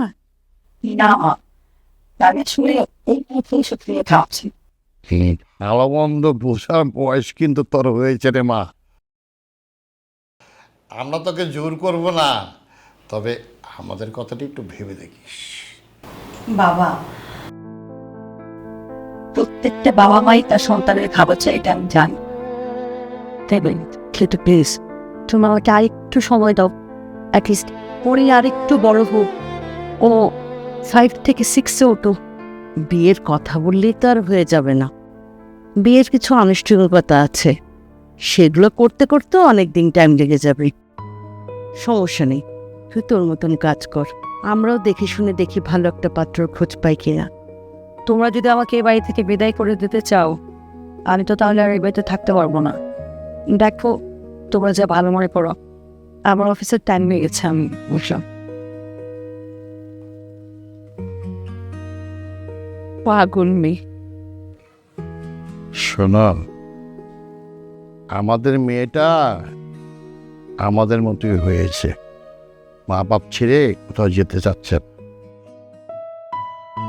এই ব্যথাটা মানে একটু বেড়ে গেছে, একটু ইনহেলারটা দিলে ব্যথাটা মনে কমবে। হ্যাঁ মা, দেখ তো ওয়ার্ড্রপের উপরে ইনহেলারটা আছে, তুই যা একটু নিয়ে আয়। হ্যাঁ হ্যাঁ, আমাদের মেয়ে পুতুল একটা কোম্পানিতে ভারপ্রাপ্ত চেয়ারম্যান হিসেবে দায়িত্ব পেয়েছে, এইটা এখন মানুষের সহ্য হচ্ছে না। পুতুলের কাজের সাথে সন্ত্রাসীদের কি সম্পর্ক, সেটাই তো আমি বুঝতে পারছি না। ওরা বলল পুতুল যেদিন থেকে দায়িত্ব দিচ্ছে সেদিন থেকে নাকি ওদের ব্যবসা লাল বাতি চলে গেছে। এই জন্য পুতুলের উপরে রাগ, আমাদের পরিবারের উপরে রাগ, আমাদের যে কোনো সময় ওরা ক্ষতি করতে পারে। দেখো, আমরা কিছু কারো ক্ষতি করি নেই, কিছু করি নেই, আমার বাসায় সন্ত্রাসী হাতে। আমার মেয়েটা একটা কোম্পানিতে জব করে, ভালো জব করে, কোনোদিন কারো কোনো ক্ষতি করে না, তার উপরে অত্যাচার। আপনি আমাকে এখানে কেন ডাকলেন? স্যার, আপনার সাথে আমার কিছু ইম্পর্ট্যান্ট কথা ছিল। হ্যাঁ ঠিক আছে, সেটা তো ফোনেও বলতে পারতেন নাকি? জি, ফোনে তো বলতে পারতাম, কিন্তু কথাগুলো সামনাসামনি বললেই বেশি ভালো হয়, তাই এখানে আসলাম। আচ্ছা, বাই দ্য ওয়ে, আপনার উপরে যে দায়িত্বভার পড়েছে সেটা কেমন চলছে? দায়িত্ব খুব কঠিন। তার মধ্যে আমাদের যে ম্যানেজার স্যার খায়ের সাহেব, উনি তো কি বলবো, একটা বজ্জাত। সুযোগ পেলেই বড় একটা দান মেরে দেয়। তার মধ্যে আপনারা কেউ অফিসে আসেন না, কোনো খোঁজ খবর রাখেন না। আপনি কি জানেন স্যার, উনি কিন্তু আপনাদের অনুপস্থিতিতে অনেক টাকা পয়সা কামিয়ে এখন কোটি কোটি। বাবা ওই লোকটার কথা অনেকবার বলেছে, লোকটা ডিসঅনেস্ট। প্রবলেম নাই, বাবা আসুক, সব কিছু ঠিক হয়ে যাবে। ও, আপনি কি যেন বলবেন প্লিজ একটু তাড়াতাড়ি বলুন, আমার খুব তাড়া আছে। বড় স্যার আপনার বড় দুই ভাইকে নিয়ে খুবই হতাশ। স্যারের একমাত্র ভরসা আপনি। স্যার চায় আপনি সব কিছু ছেড়ে কাজে মনোযোগী হন। আমি শুনেছি আপনি নাকি কোনো একটা রহস্য জালে আটকে আছেন, আর আপনাকে সেই রহস্য জাল থেকে বের করতে স্যার আমাকে দায়িত্ব দিয়েছেন। আমি জানি না সেটা পারবো কি না, বাট আমি চেষ্টা করতে চাই।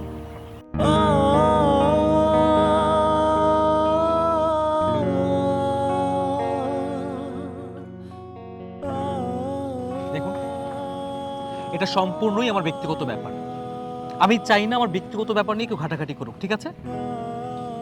বাট স্যার, আপনি দেখেন না পৃথিবীটা কত সুন্দর। আপনি চাইলেই তো আপনার জীবনটাকে এরকম সুন্দর করে গুছাতে পারেন। কোনো কথা ভুলে যান না স্যার। আপনি তো দেখছি আমার বিষয়ে অনেক কৌতূহল, খুব ইন্টারেস্ট, তাই না? আচ্ছা, নিজেকে কোন চাদরে ঢেকে রেখেছেন? পারিবারিক বেড়াজালে আটকে আছে। ছোট বোনটা পড়াশোনা করে, বাবা প্রায় সময় অসুস্থ থাকে। সংসারে উপার্জন করার জন্য একমাত্র পার্সন আমি। এত কিছুর মধ্যে কখনো নিজের সোনালী স্বপ্নগুলিকে স্পর্শ করে দেখা হয়নি। সোনালী আলোতে নিজেকে কখনো রাঙাতে চেষ্টা করেননি? মনের আঙিনায় কেউ কখনো দোলাই দেয়নি, কিভাবে রাঙাবো? আপনি তো তাহলে পৃথিবীর সব থেকে সুখী মানুষ। আসি।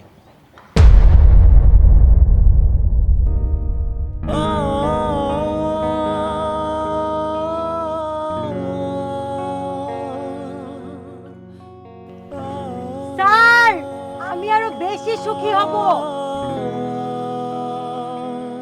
যদি আপনি বড় স্যারের শেষ ইচ্ছাটা পূরণ করেন। স্যার। হ্যালো। হ্যালো, হ্যাঁ বলো। কি খবর তোমার? এখন একটু ভালো আছি, পাটা সোজা করতে পারছি না কেন। এক্সরে রিপোর্ট দেখে কিছু বুঝিনি।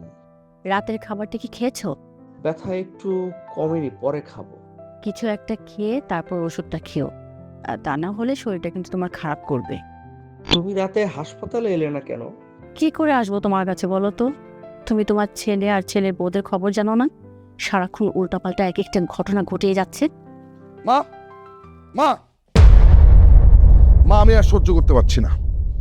তোমার বড় ছেলের বউ যা কাণ্ড ঘটাচ্ছে আমার আর সহ্য হচ্ছে না। সে অসহ্য রকমের বারবারই করছে আমার সাথে। কেন, কি হয়েছে? আমাকে শুধু শুধু সন্দেহ করছে, আর আমার সাথে নাকি সংসার করতেন। ব্যাগপত্র সমস্ত কিছু গুছিয়ে রেখেছে, সে নাকি বাবার বাড়িতে চলে যাবে। 100 বার যাবো আমি বাবার বাড়িতে। তোমার এই সমস্ত কুকর্ম আমার পক্ষে মেনে নেওয়া সম্ভব না। মায়ের সামনে সাদা সাদাটা এবার বন্ধ করো। মা, আমার কাছে যথেষ্ট প্রমাণ আছে, প্রমাণ ছাড়া আমি কোনো কথা বলি না। পুরুষ মানুষ তো নারীর আঁচল ধরে বসে থাকবে না, তাই না? তারপরেও তোমার যেহেতু সন্দেহই হয়েছে, কারণটা কি আমাকে বলো তো শুনি। একটি মেয়ে প্রায় প্রায় আপনার ছেলেকে ফোন দেয়, এছাড়া অন্য একটি মেয়ের সাথে আপনার ছেলে পরকীয়ার সম্পর্কে জড়িত। আপনি যদি বিশ্বাস না হয়, আমার কাছে প্রমাণ আছে, আপনি প্রমাণ দেখুন। দেখি দেখি দেখি।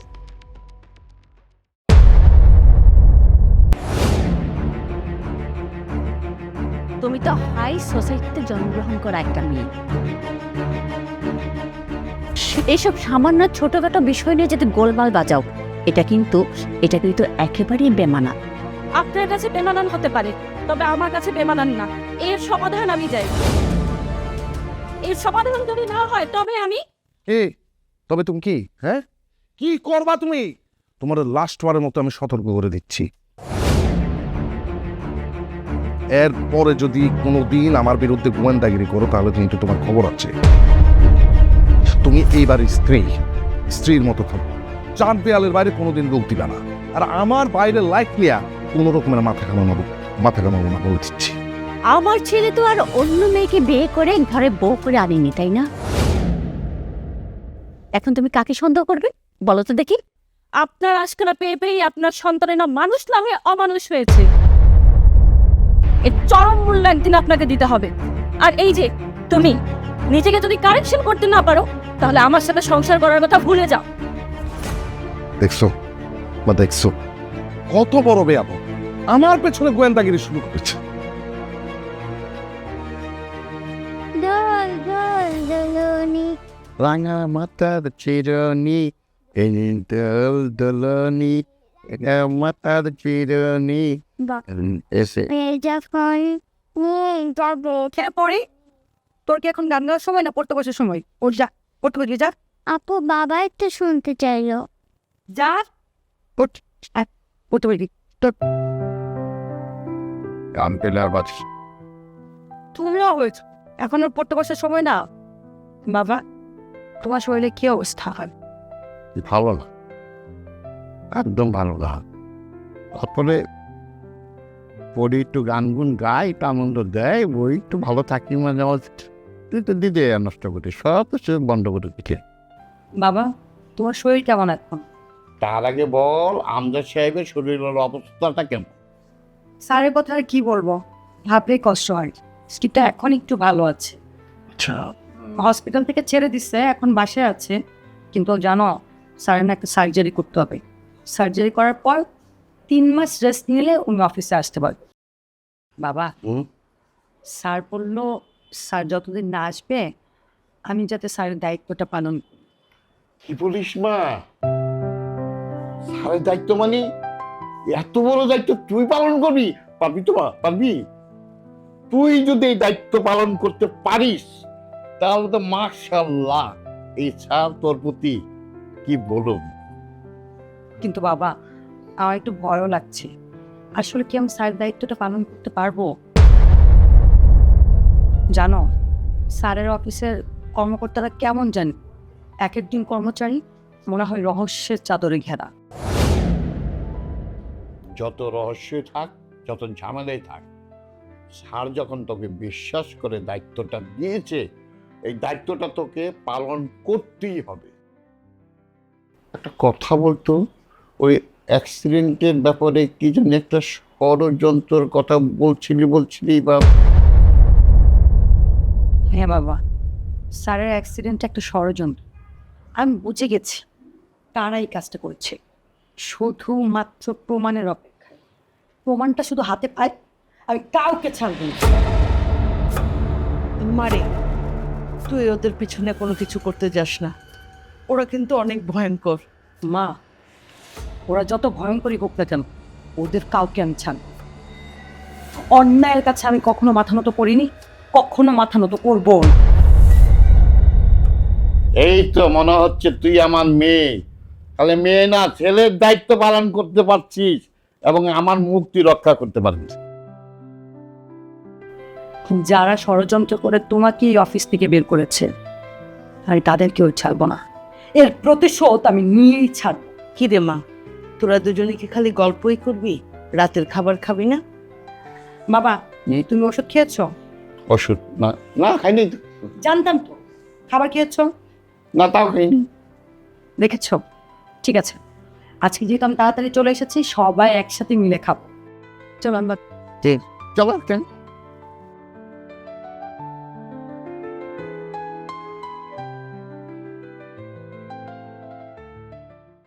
স্যার বললেন না তো আমি আপনাকে কিভাবে হেল্প করতে পারি, মানে আপনার কি সেবা করতে পারি? না, আমার সেবা করতে হবে না। এমনিতেই আপনি সেবা করতে করতে ক্লান্ত। অফিসের যে দায়িত্ব আপনার উপরে, অনেক প্রেশার, অনেক চাপ, আমি বুঝি। স্যার, কি খাবেন, ঠান্ডা না গরম? আমি খুব খুশি হব আপনি কিছু একটা খেলে, কারণ সেদিন আসলেন, ওদিনও আমি আপনাকে টাইম দিতে পারিনি। আজকে অন্তত স্যার প্লিজ।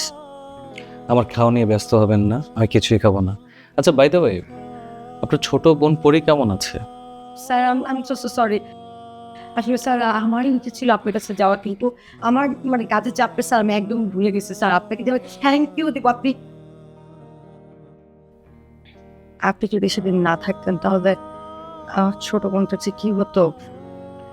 এখানে থ্যাংক ইউ দেওয়ার কি আছে? মানুষ হিসেবে সেটা আমার দায়িত্ব ছিল। আর তাছাড়া থ্যাংক ইউ তো আমি আপনাকে দেব। আপনি আমার জন্য কম করেছেন নাকি? আপনি আমার বাবার জীবন বাঁচিয়েছেন, সেক্ষেত্রে আমি একটা ছোট কাজ করেছি, হয়তোবা কিছুটা ঋণ পরিশোধ করার সুযোগ পেয়েছি, এই তো আর কি। ছি স্যার, আপনি এটা কেমন কথা বলছেন? প্লিজ এই ধরনের কথা বললে আমাকে লজ্জা দিবেন না। সত্যি কথা বলছে স্যার, যারা ভালো মানুষ তারা কোনো কিছুর আশা ছাড়াই অন্যের উপকার করতে পছন্দ করে, স্বাচ্ছন্দ্য বোধ করে। আপনার মনে যে দুঃখ কষ্ট লুকিয়ে আছে সেটার রহস্যটা যদি একটু চেনে আপনাকে হালকা করতে পারতাম, তাহলে স্যার নিজেকে ধন্যবাদ। কারো মনের মধ্যে লুকোনো যন্ত্রণাটাকে স্পর্শ করাটাকে না অনধিকার চর্চা বলে, যেটা একদম ঠিক। স্যার আসলে আপনাকে দেখলে কেন জানি আমার মায়া হয়। যেদিন থেকে আপনি পরীকে বাঁচিয়েছেন সেদিন থেকে আপনার প্রতি আমার মায়া, ভক্তি, শ্রদ্ধা সবকিছু অনেক বেড়ে গেছে। মায়া, নারীদের মনের মায়া রং ধনুর মতো ক্ষণে ক্ষণে রং বদলায়। বহুরূপী নারী।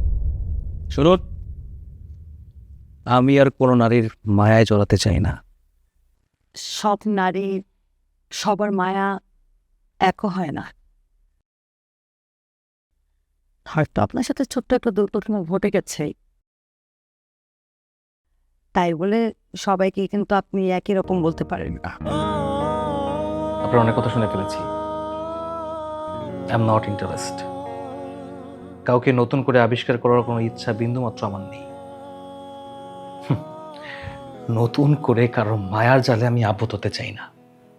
আর ইউ ক্লিয়ার? আমি আবারও বলছি, আমার ব্যক্তিগত জীবন নিয়ে কেউ কথা বলো, কেউ ঘাটাঘাটি করুক, সেটা আমি পছন্দ করি না। Be careful. আপনি আমাকে নিয়ে আর ঘাটাঘাটি করবেন। আমি চাইব আমার বাবা আপনাকে যে দায়িত্ব দিয়েছে সেই দায়িত্বটা সঠিকভাবে পালন করুন। Thank you.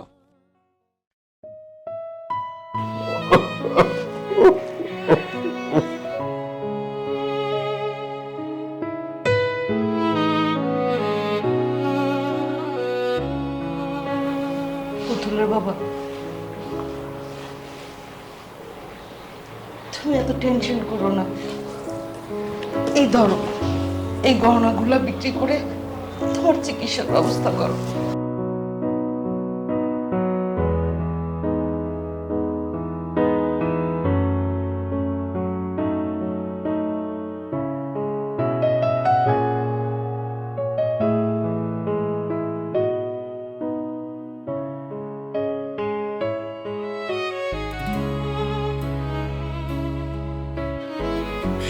স্মৃতি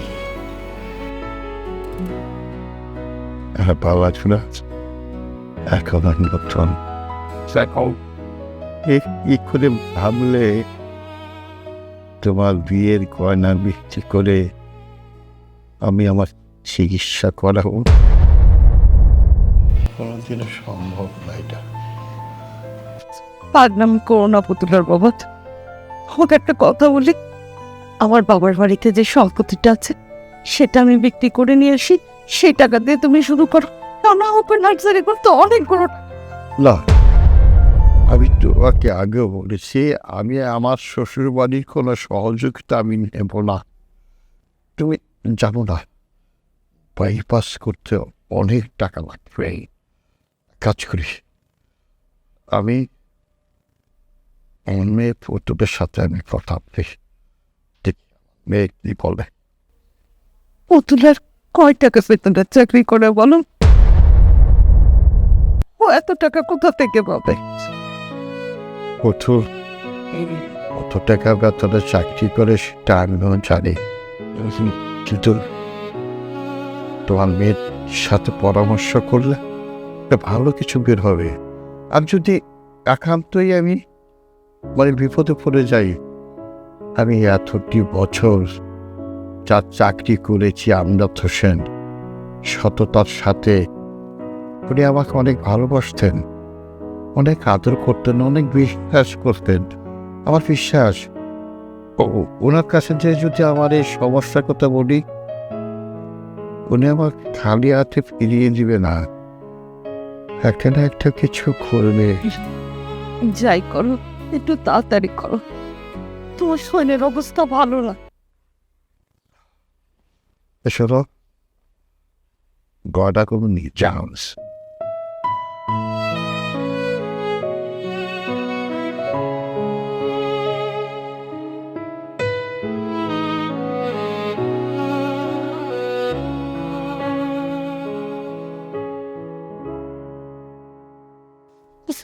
সরাসরি সিরাপ না হলে একটা বক্স ভেঙে ফেলে। ওর হাতটা যদি আমি ভেঙে নিয়ে আসতে পারতাম, আইডা বুঝেছি আমার সন্ত্রাস। কি হয়েছে বৌমা? রাগে এত ফুসফুস করছো কি জন্যে? আপনি এটা কি বললেন আম্মা? সাপের মতো ফিসফিস করবো না তো কি করবো আমি, হ্যাঁ? আপনি জানেন আমার থাইল্যান্ড থেকে আনা কত দামি মেকআপ বক্সটা পুষি ভেঙে ফেলেছে? বেশি কথা বলো তুমি। আজকে তাহলে ওকে বিদায় করে দেবো এই বাসা থেকে। বাসার যত কাজ আছে, কাপড় চোপড় ধোয়া, হাঁড়ি পাতিল মাজা, যত কাজ আছে, পরিষ্কার করা, বাথরুম পরিষ্কার করা, সব কিন্তু তোমার এই নিজের হাতে করতে হবে। কথাটা মনে থাকে যেন। মানে আপনি কি বলছেন এসব আম্মা? আপনার কি মাথা ঠিক আছে? আপনি কি ভুলে গেছেন আমি কোন বংশের মেয়ে? কোন বংশের মেয়ে সেটা তো আমার ভালো করেই জানা আছে। দুর্নীতির দায়ে কয়েকদিন আগে তোমার বাবা যে জেলে গিয়েছিল, সেটাকে এই রওশনারা বেগম ভুলে গেছে? দেখুন, আমার বাবাকে নিয়ে কোনো উল্টাপাল্টা কথা বলবেন না। আমি একজন শিল্পপতির মেয়ে। শিল্পপতির মেয়ে না তাই জোর করে আমার ছেলের গলায় ঝুলিয়ে দিয়েছে তোমার বাবা মা।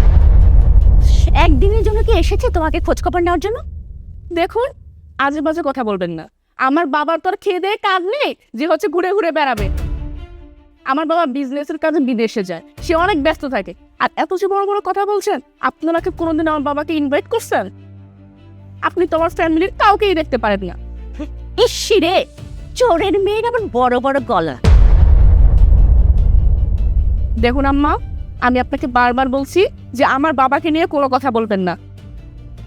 আর আপনার তো আমার সবকিছুই অযোগ্য লাগে, সবকিছুতেই আপনি দোষ খুঁজে বেড়ান। আর আপনার বড় ছেলের বউ, সে যা করে সবই ভালো লাগে, তাই না? শুনুন আম্মা, দুইজনকে দুই চোখে দেখবেন না, দুইজনকে সমানভাবে দেখুন, নয়তো তার চোখ অন্ধ হয়ে যাবে। ও, অন্ধ হয়ে গেলেই তো ভালো, তাই না? তাহলে এই শান্তিনিবাসের কর্তৃত্ব তোমার হাতের মুঠে চলে আসবে। তুমি তো এটাই চাচ্ছ। মনে রেখো, এই রওশনারা বেগম যতদিন বেঁচে আছে ততদিন এই ক্ষমতা তুমি একদিনের জন্য পাবে না। আর হ্যাঁ শোনো, আরেকটা কথা, আবার যদি তুমি আমার কাজের মেয়ের গায়ে হাত তুলো, তোমার ওই হাতটা আছে না, মোচড় দিয়ে আমি ভেঙে ফেল। কথা মনে থাকে যা। মানে আমার হাত যদি আপনি ভেঙে দেন, আমি কি বসে থাকবো? আমি কি বসে বসে দেখবো? তো বড় কথা বলে গেল আমাকে।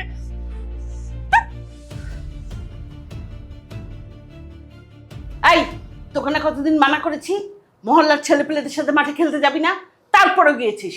হ্যাঁ, পাশের বাড়ির খালা আজকে আমাকে নালিশ করেছে। কান ধর বলতেছি।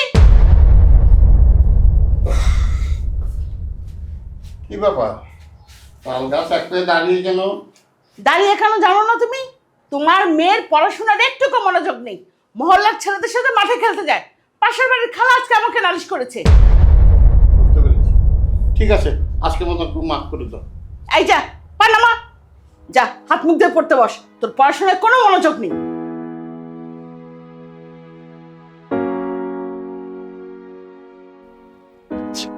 এই না তোমার বাজার। এগুলো কি এনেছো? তোমাকে যে লাউ আর শোল মাছ আনতে বললাম তা আনুনি কেন?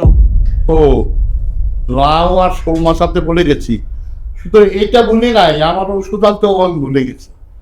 এখন আর না সবকিছু মনে থাকে। তোমাকে বারবার বলে দিলাম লাউ আর শোল মাছ আজকে লাগবে, কেননা পুতুল বলে গেছে, পুতুল খুব পছন্দ করে। ঠিক আছে বাবা, ঠিক আছে। এখন ওই যে ফ্রিজে চিংড়ি মাছ আর যে কচুর গতি যা আছে এগুলো রান্না করো, আমি তোমার জন্য এখনই বাজার থেকে লাউ আর শোল মাছ কিনে আনছি, আর আমার ওষুধও নিয়ে আসতেছি। চল। আচ্ছা, তাড়াতাড়ি নিয়ে আসো।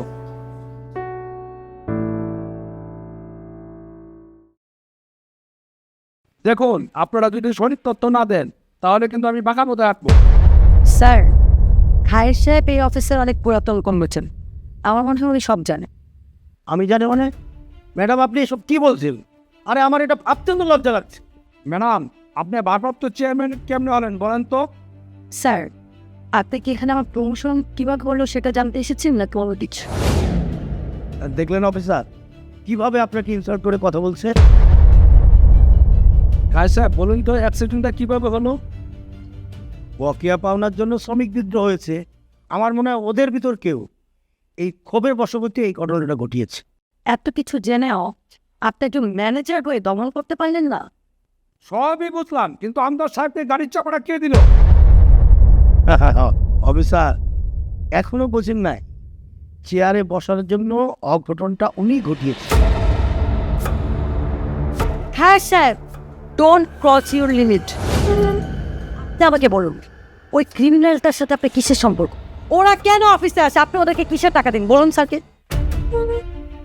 ওরা কারা ওদের না বলুন, সব কয় টাকা আমি ছেলে ঢুকাবো।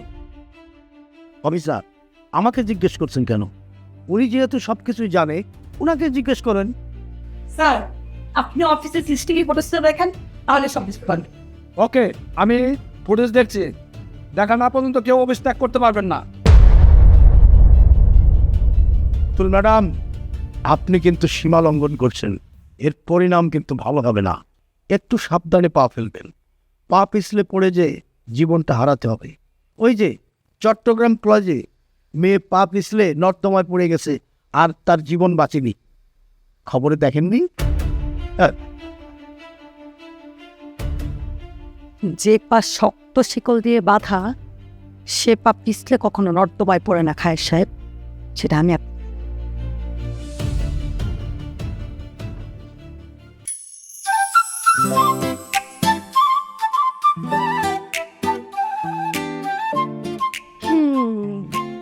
আমার বাবুটা সকাল সকাল কার সাথে চ্যাট করে? কই না তো, আমি তো নিউজ ফিডে চোখ বুলাচ্ছি। আচ্ছা নিন তোমার চা। Thank you.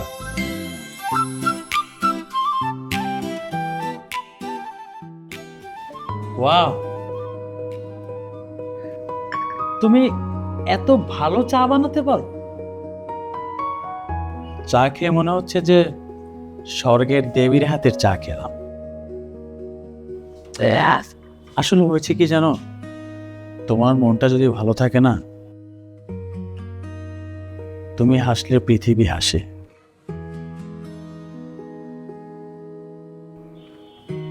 আকাশের দিকে তাকালে সূর্য হাসে, ভূমের দিকে তাকালে ঝড় ওঠে। তা আমার মন ভালো রাখার দায়িত্বটা কার?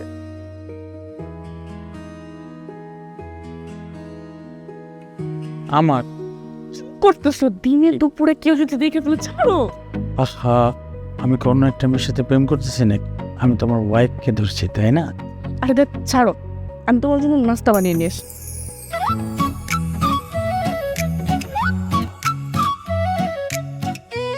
আমার বউটা অনেক লক্ষ্মী, কিন্তু সন্দেহপ্রবণ। আর সন্দেহ করবেই বা না কেন? আমিও তো এইদিকে অন্য একটা মেয়ের সাথে চুটিয়ে প্রেম করছি। আই তুমি কি বললা? তুমি কার সাথে প্রেম করতেছো? আরে না, মানে স্বপ্নে স্বপ্নে স্বপ্নে স্বপ্নে তুতলাচ্ছ কেন? মুখের বুলি কেন অফ হয়ে গেছে? বলো কার সাথে প্রেম করো তুমি? আমি বলতেছি, স্বপ্নে একটা মেয়ে প্রতিদিন আসে, আমাকে জানো না পাগলের মতো ভালোবাসে। আমি এত বারবার বোঝাচ্ছি, সে বুঝে না। এটা বলতে চেয়েছিলাম তো। তাই না? হ্যাঁ। তো মিস্টার স্বপ্নের মেয়েটা যেন স্বপ্নেই থাকে, সেটা যেন বাস্তবে ইনভলভ না হয়, না হলে তোমার অবস্থা না। আর বাদ দাও না, যাও লক্ষ্মী নাস্তা নিয়ে আসো।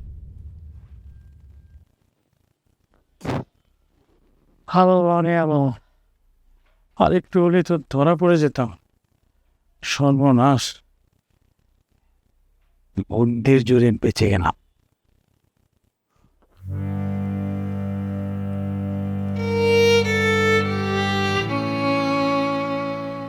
শালা,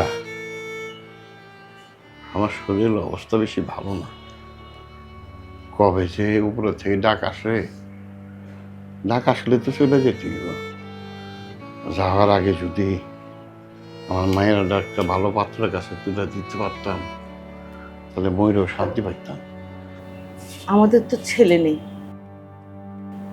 যদি আমাদের মেয়ের জন্য এমন একটা ছেলে পেতাম, সুখে দুঃখে আমাদের পাশে থাকে, তাহলে খুব ভালো হতো।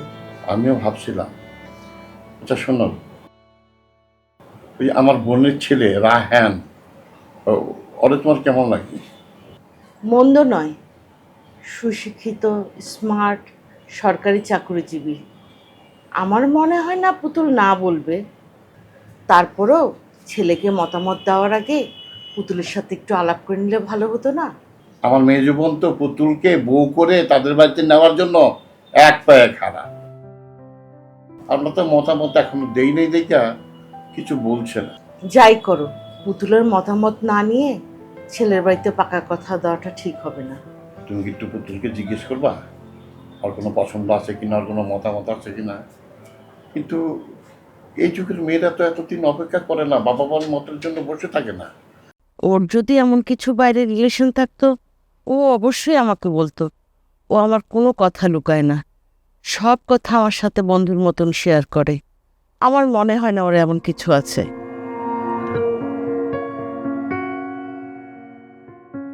কি বলো, তোমরা কি এমন পরামর্শ করছিলে যে আমাকে দেখে বন্ধ হয়ে গেলেন?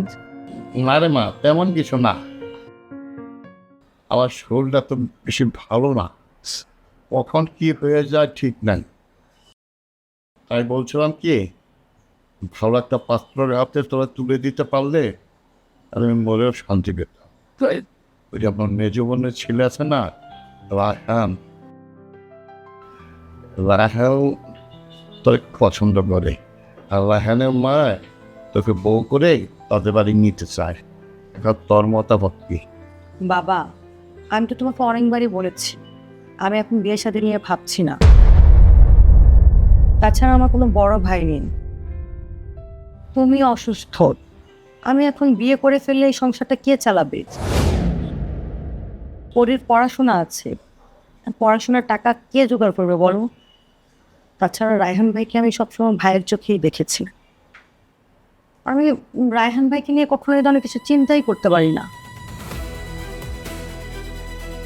মারে, আমরা বুঝি মেয়েরা বড় হলে গার্জিয়ানদের অনেক দুশ্চিন্তা বেড়ে যায় একটা বিয়ে দেওয়ার জন্য। তারপরেও আমি তোর কথাটা বুঝতে পারছি। ঠিক আছে, তুই টেনশন করিস না, দেখবো কি করা যায়। মা, বাবা, তোমরা দুজন আমাকে নিয়ে টেনশন করো না। শুধু শুধু দুশ্চিন্তা করার কোনো কারণ নেই। আমার উপর বিশ্বাস রাখো, আমি কখনো এমন কোনো কাজ করব না যে তোমাদের সম্মানের হানি হবে। এই বিশ্বাস আছে আমার মা। আচ্ছা মা, আমার অনেক ক্ষুধা পেয়েছে, আমাকে খেতে দে। হলো তো এবার? হ্যাঁ, তুমি কখন যে কি কথা বলতে হয় সেটাও বোঝো না। তোমার বোনের ছেলের সাথে বিয়ে দিবে, হুট করে এই কথাটা বলার কোনো দরকার আছে? হ্যাঁ, এখন যে মুখের উপরে না করে দিলে খুব ভালো হলো, তাই না?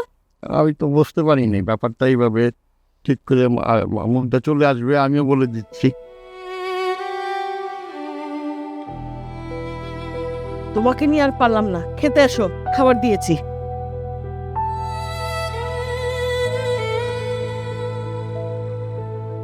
মাইয়া, তুমি যদি বাবার পদে বসো, তারপর যদি আমি আই মিন এমনি পদে বসি, তাহলে আমাদের যে ছোট ভাই আরফান, ওর পদটা কোথায়? ও কোথায় বসবে? এই তোর মাথায় কি ঘিলু রে? আরফান একটা অ্যাবনর্মাল ছেলে, ও কি অফিস মেনটেন করতে পারবে? অফিসের কোথাও বসালে সে কি কাজটা ঠিকঠাক করতে পারবে? হ্যাঁ, আমার মনে হয় কি জানো, এরকম গুরুত্বপূর্ণ একটা ডিসিশন নেওয়ার আগে অবশ্যই বাবার সাথে একটু আলোচনা করে নেওয়া উচিত। বেশি বুঝো না তো। আবে ঠিক কথাই বলছে ভাইজান। বাবা এখনো জীবিত আছে, বাবার সিদ্ধান্ত যেটা দেবে সেটা চূড়ান্ত সিদ্ধান্ত। বাবার একগুয়েমি সিদ্ধান্তে আর এই ফ্যামিলি চলবে। এখন থেকে এই পরিবারের সমস্ত সিদ্ধান্ত আমরা নিব। আমরা যা বলবো তাই হবে, যেভাবে বলবো সেভাবেই চলবে। ভাই একদম ঠিক কথা বলেছে, ভাইয়ের সাথে আমিও একমত। ভাইয়া তোমরা ভুল করতেছো, তোমরা যাই করো না কেন বাবাকে জানিয়ে করো,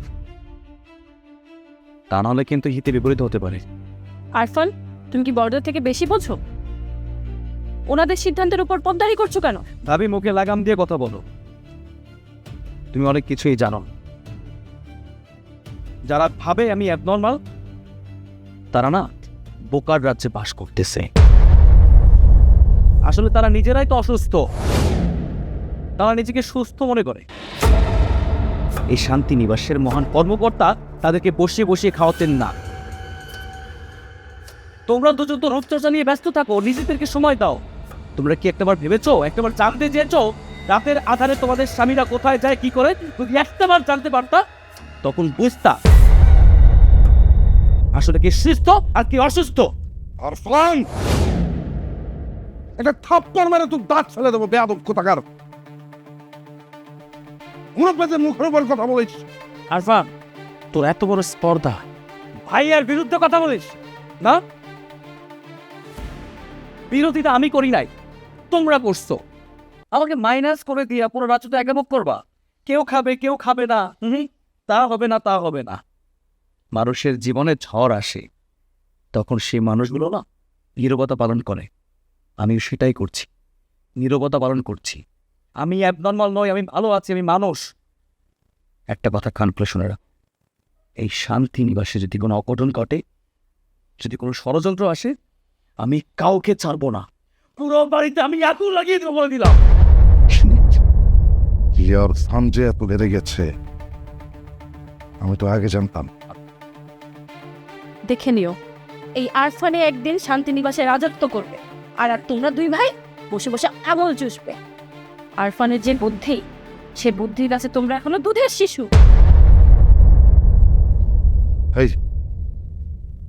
এই কি বলে দিল? খাই এতদিন তো আমরা ভেবেছিলাম আরফান এত মান, ওর মাথায় কিছু নেই, ওকে দিয়ে কিচ্ছু হবে না।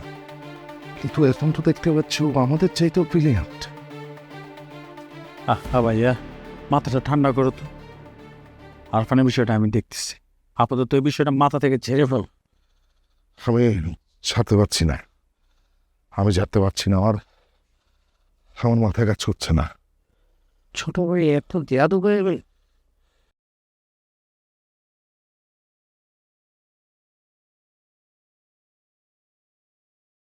আসসালামু আলাইকুম ম্যাডাম।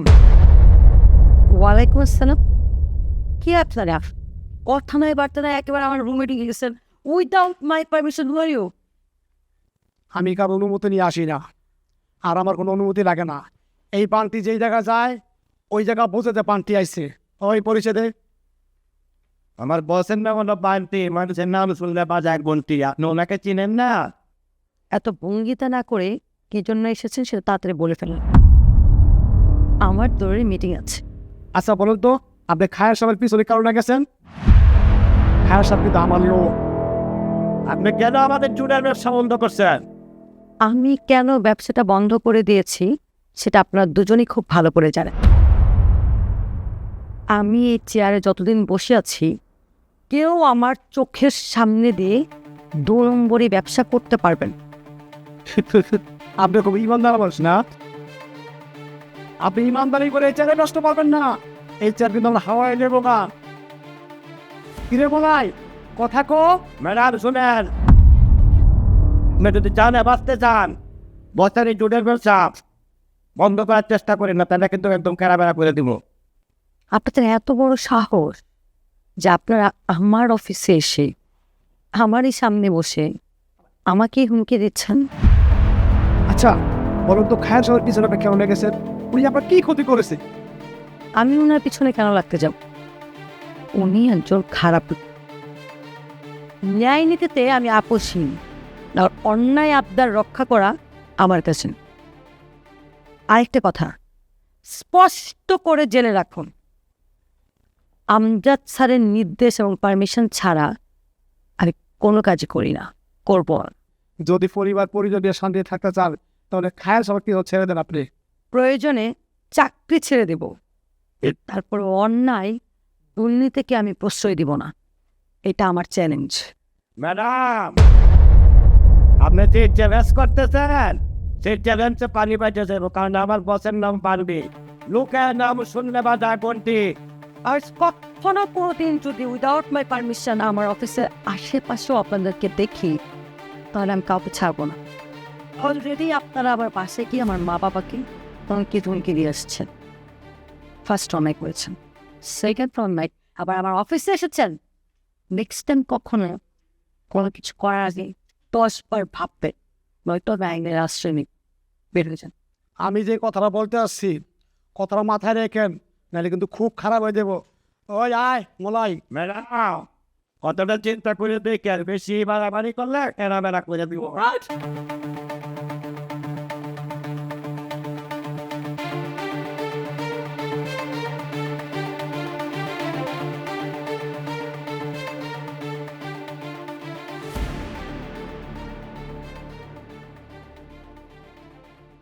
মমিন, কোথায় থাকো তুমি ডিউটির সময়?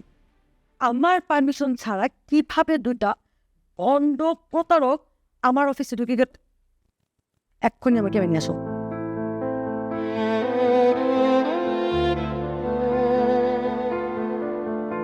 আজকে আমি অনেক দিন যাবত অসুস্থ। আমি জানি না আমি আর কখনো এই পায়ে দাঁড়াইতে পারবো কিনা।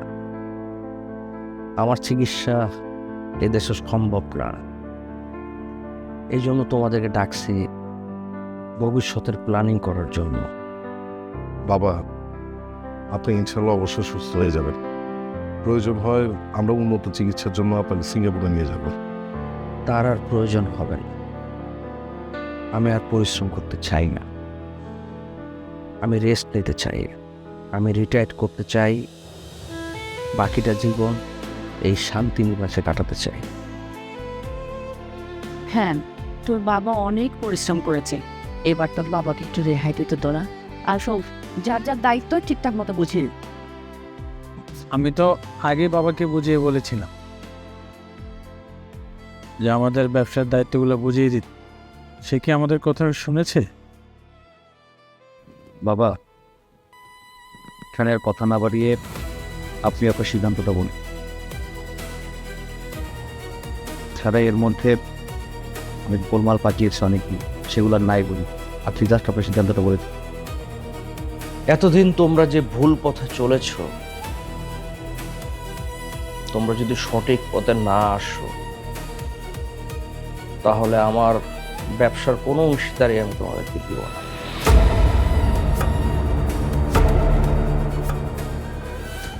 আমি সব কিছু বিক্রি করে আমি আমার গ্রামের বাড়ি চলে যাব।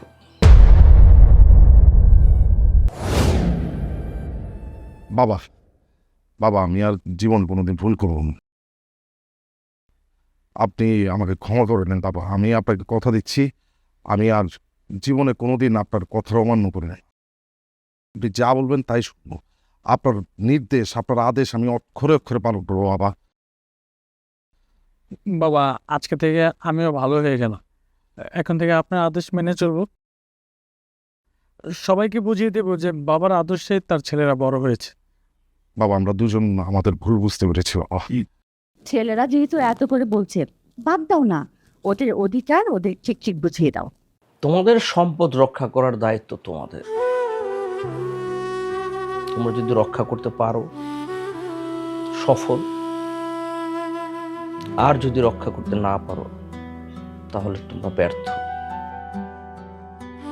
সরি, আমার মনে হচ্ছে একটু ভেবে চিন্তে সিদ্ধান্ত নিলে ভালো হয়। আর একটু সময় নিলাম। হুট করে কাউকে কিছু দায়িত্ব দিয়ে দিবেন, সে সিদ্ধান্ত নাও রাখতে পারে। আর তাছাড়া এমন তো না যে আপনি অনেক অসুস্থ, আপনি তো বাসায় এসেছেন। আপনি এখানে বসে দায়িত্ব পালন করবেন, সমস্যা কোথায়? আগের মতনই কাজ চলবে। আর তাছাড়া এখন তো ডিজিটাল যুগ, আপনি চাইলে অনলাইনে নিজেই সব কিছু দেখা করতে পারবেন, ওয়ার্ক করতে পারবেন। এই ছোট, তুই বাবার মুখের উপর কথা বলছিস কেন? হ্যাঁ, বড়রা কথা বললে চুপ থাকতে হয়। খায়ের সাহেব এসেছিল, এতদিন অ্যাকাউন্টেন্ট পুতুল ভারপ্রাপ্ত চেয়ারম্যানের দায়িত্ব পালন করেছে। পুতুল খুব ট্যালেন্ট মেয়ে। আমি চাই তোমরা সকলে মিলে এই আমজাদ গ্রুপ অফ ইন্ডাস্ট্রিটা চালাবে। আমি যতদিন আছি তোমরা সবসময় আমার সাজেশন মতো কাজ করবা। তোমরা দায়িত্ব বুঝে নেওয়ার পর তোমাদের প্রথম কাজ হবে খায়ের সাহেবের কাছ থেকে সবকিছু বুঝে নেওয়া। তা না হলে এই মন্দ লোকটার সাথে তোমরা কুলিয়ে উঠতে পারবে না।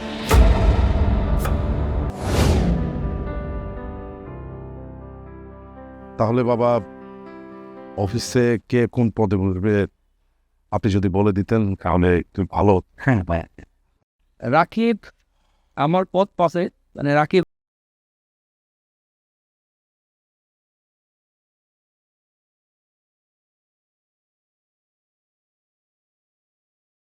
পাবে এমডি পদ। শেষ আমি চাই খুশি। তাহলে আরফান কোন অবস্থানে আছে? আরফান বাসায় থাকবে, ও তো এখনো ছোট, আমাদের দেখাশোনা করবে, ও তো লেখাপড়া এখনো শেষ হয় না, ও এখন অফিস কি করবে? সেটাই ভালো হয় বাবা। বাবা আপনি আমাদের জন্য দোয়া করুন।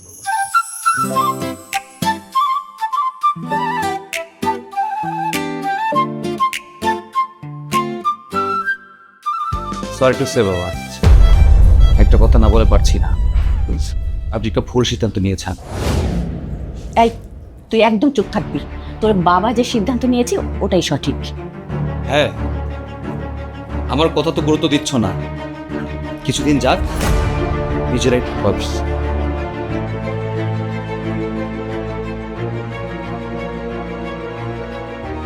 রসনা অত চিন্তা করুন না, আমি ওদেরকে দায়িত্ব দিয়েছি, তার মানে আমি বসে থাকবো না, আমি ওদেরকে অবজারভেশন করব।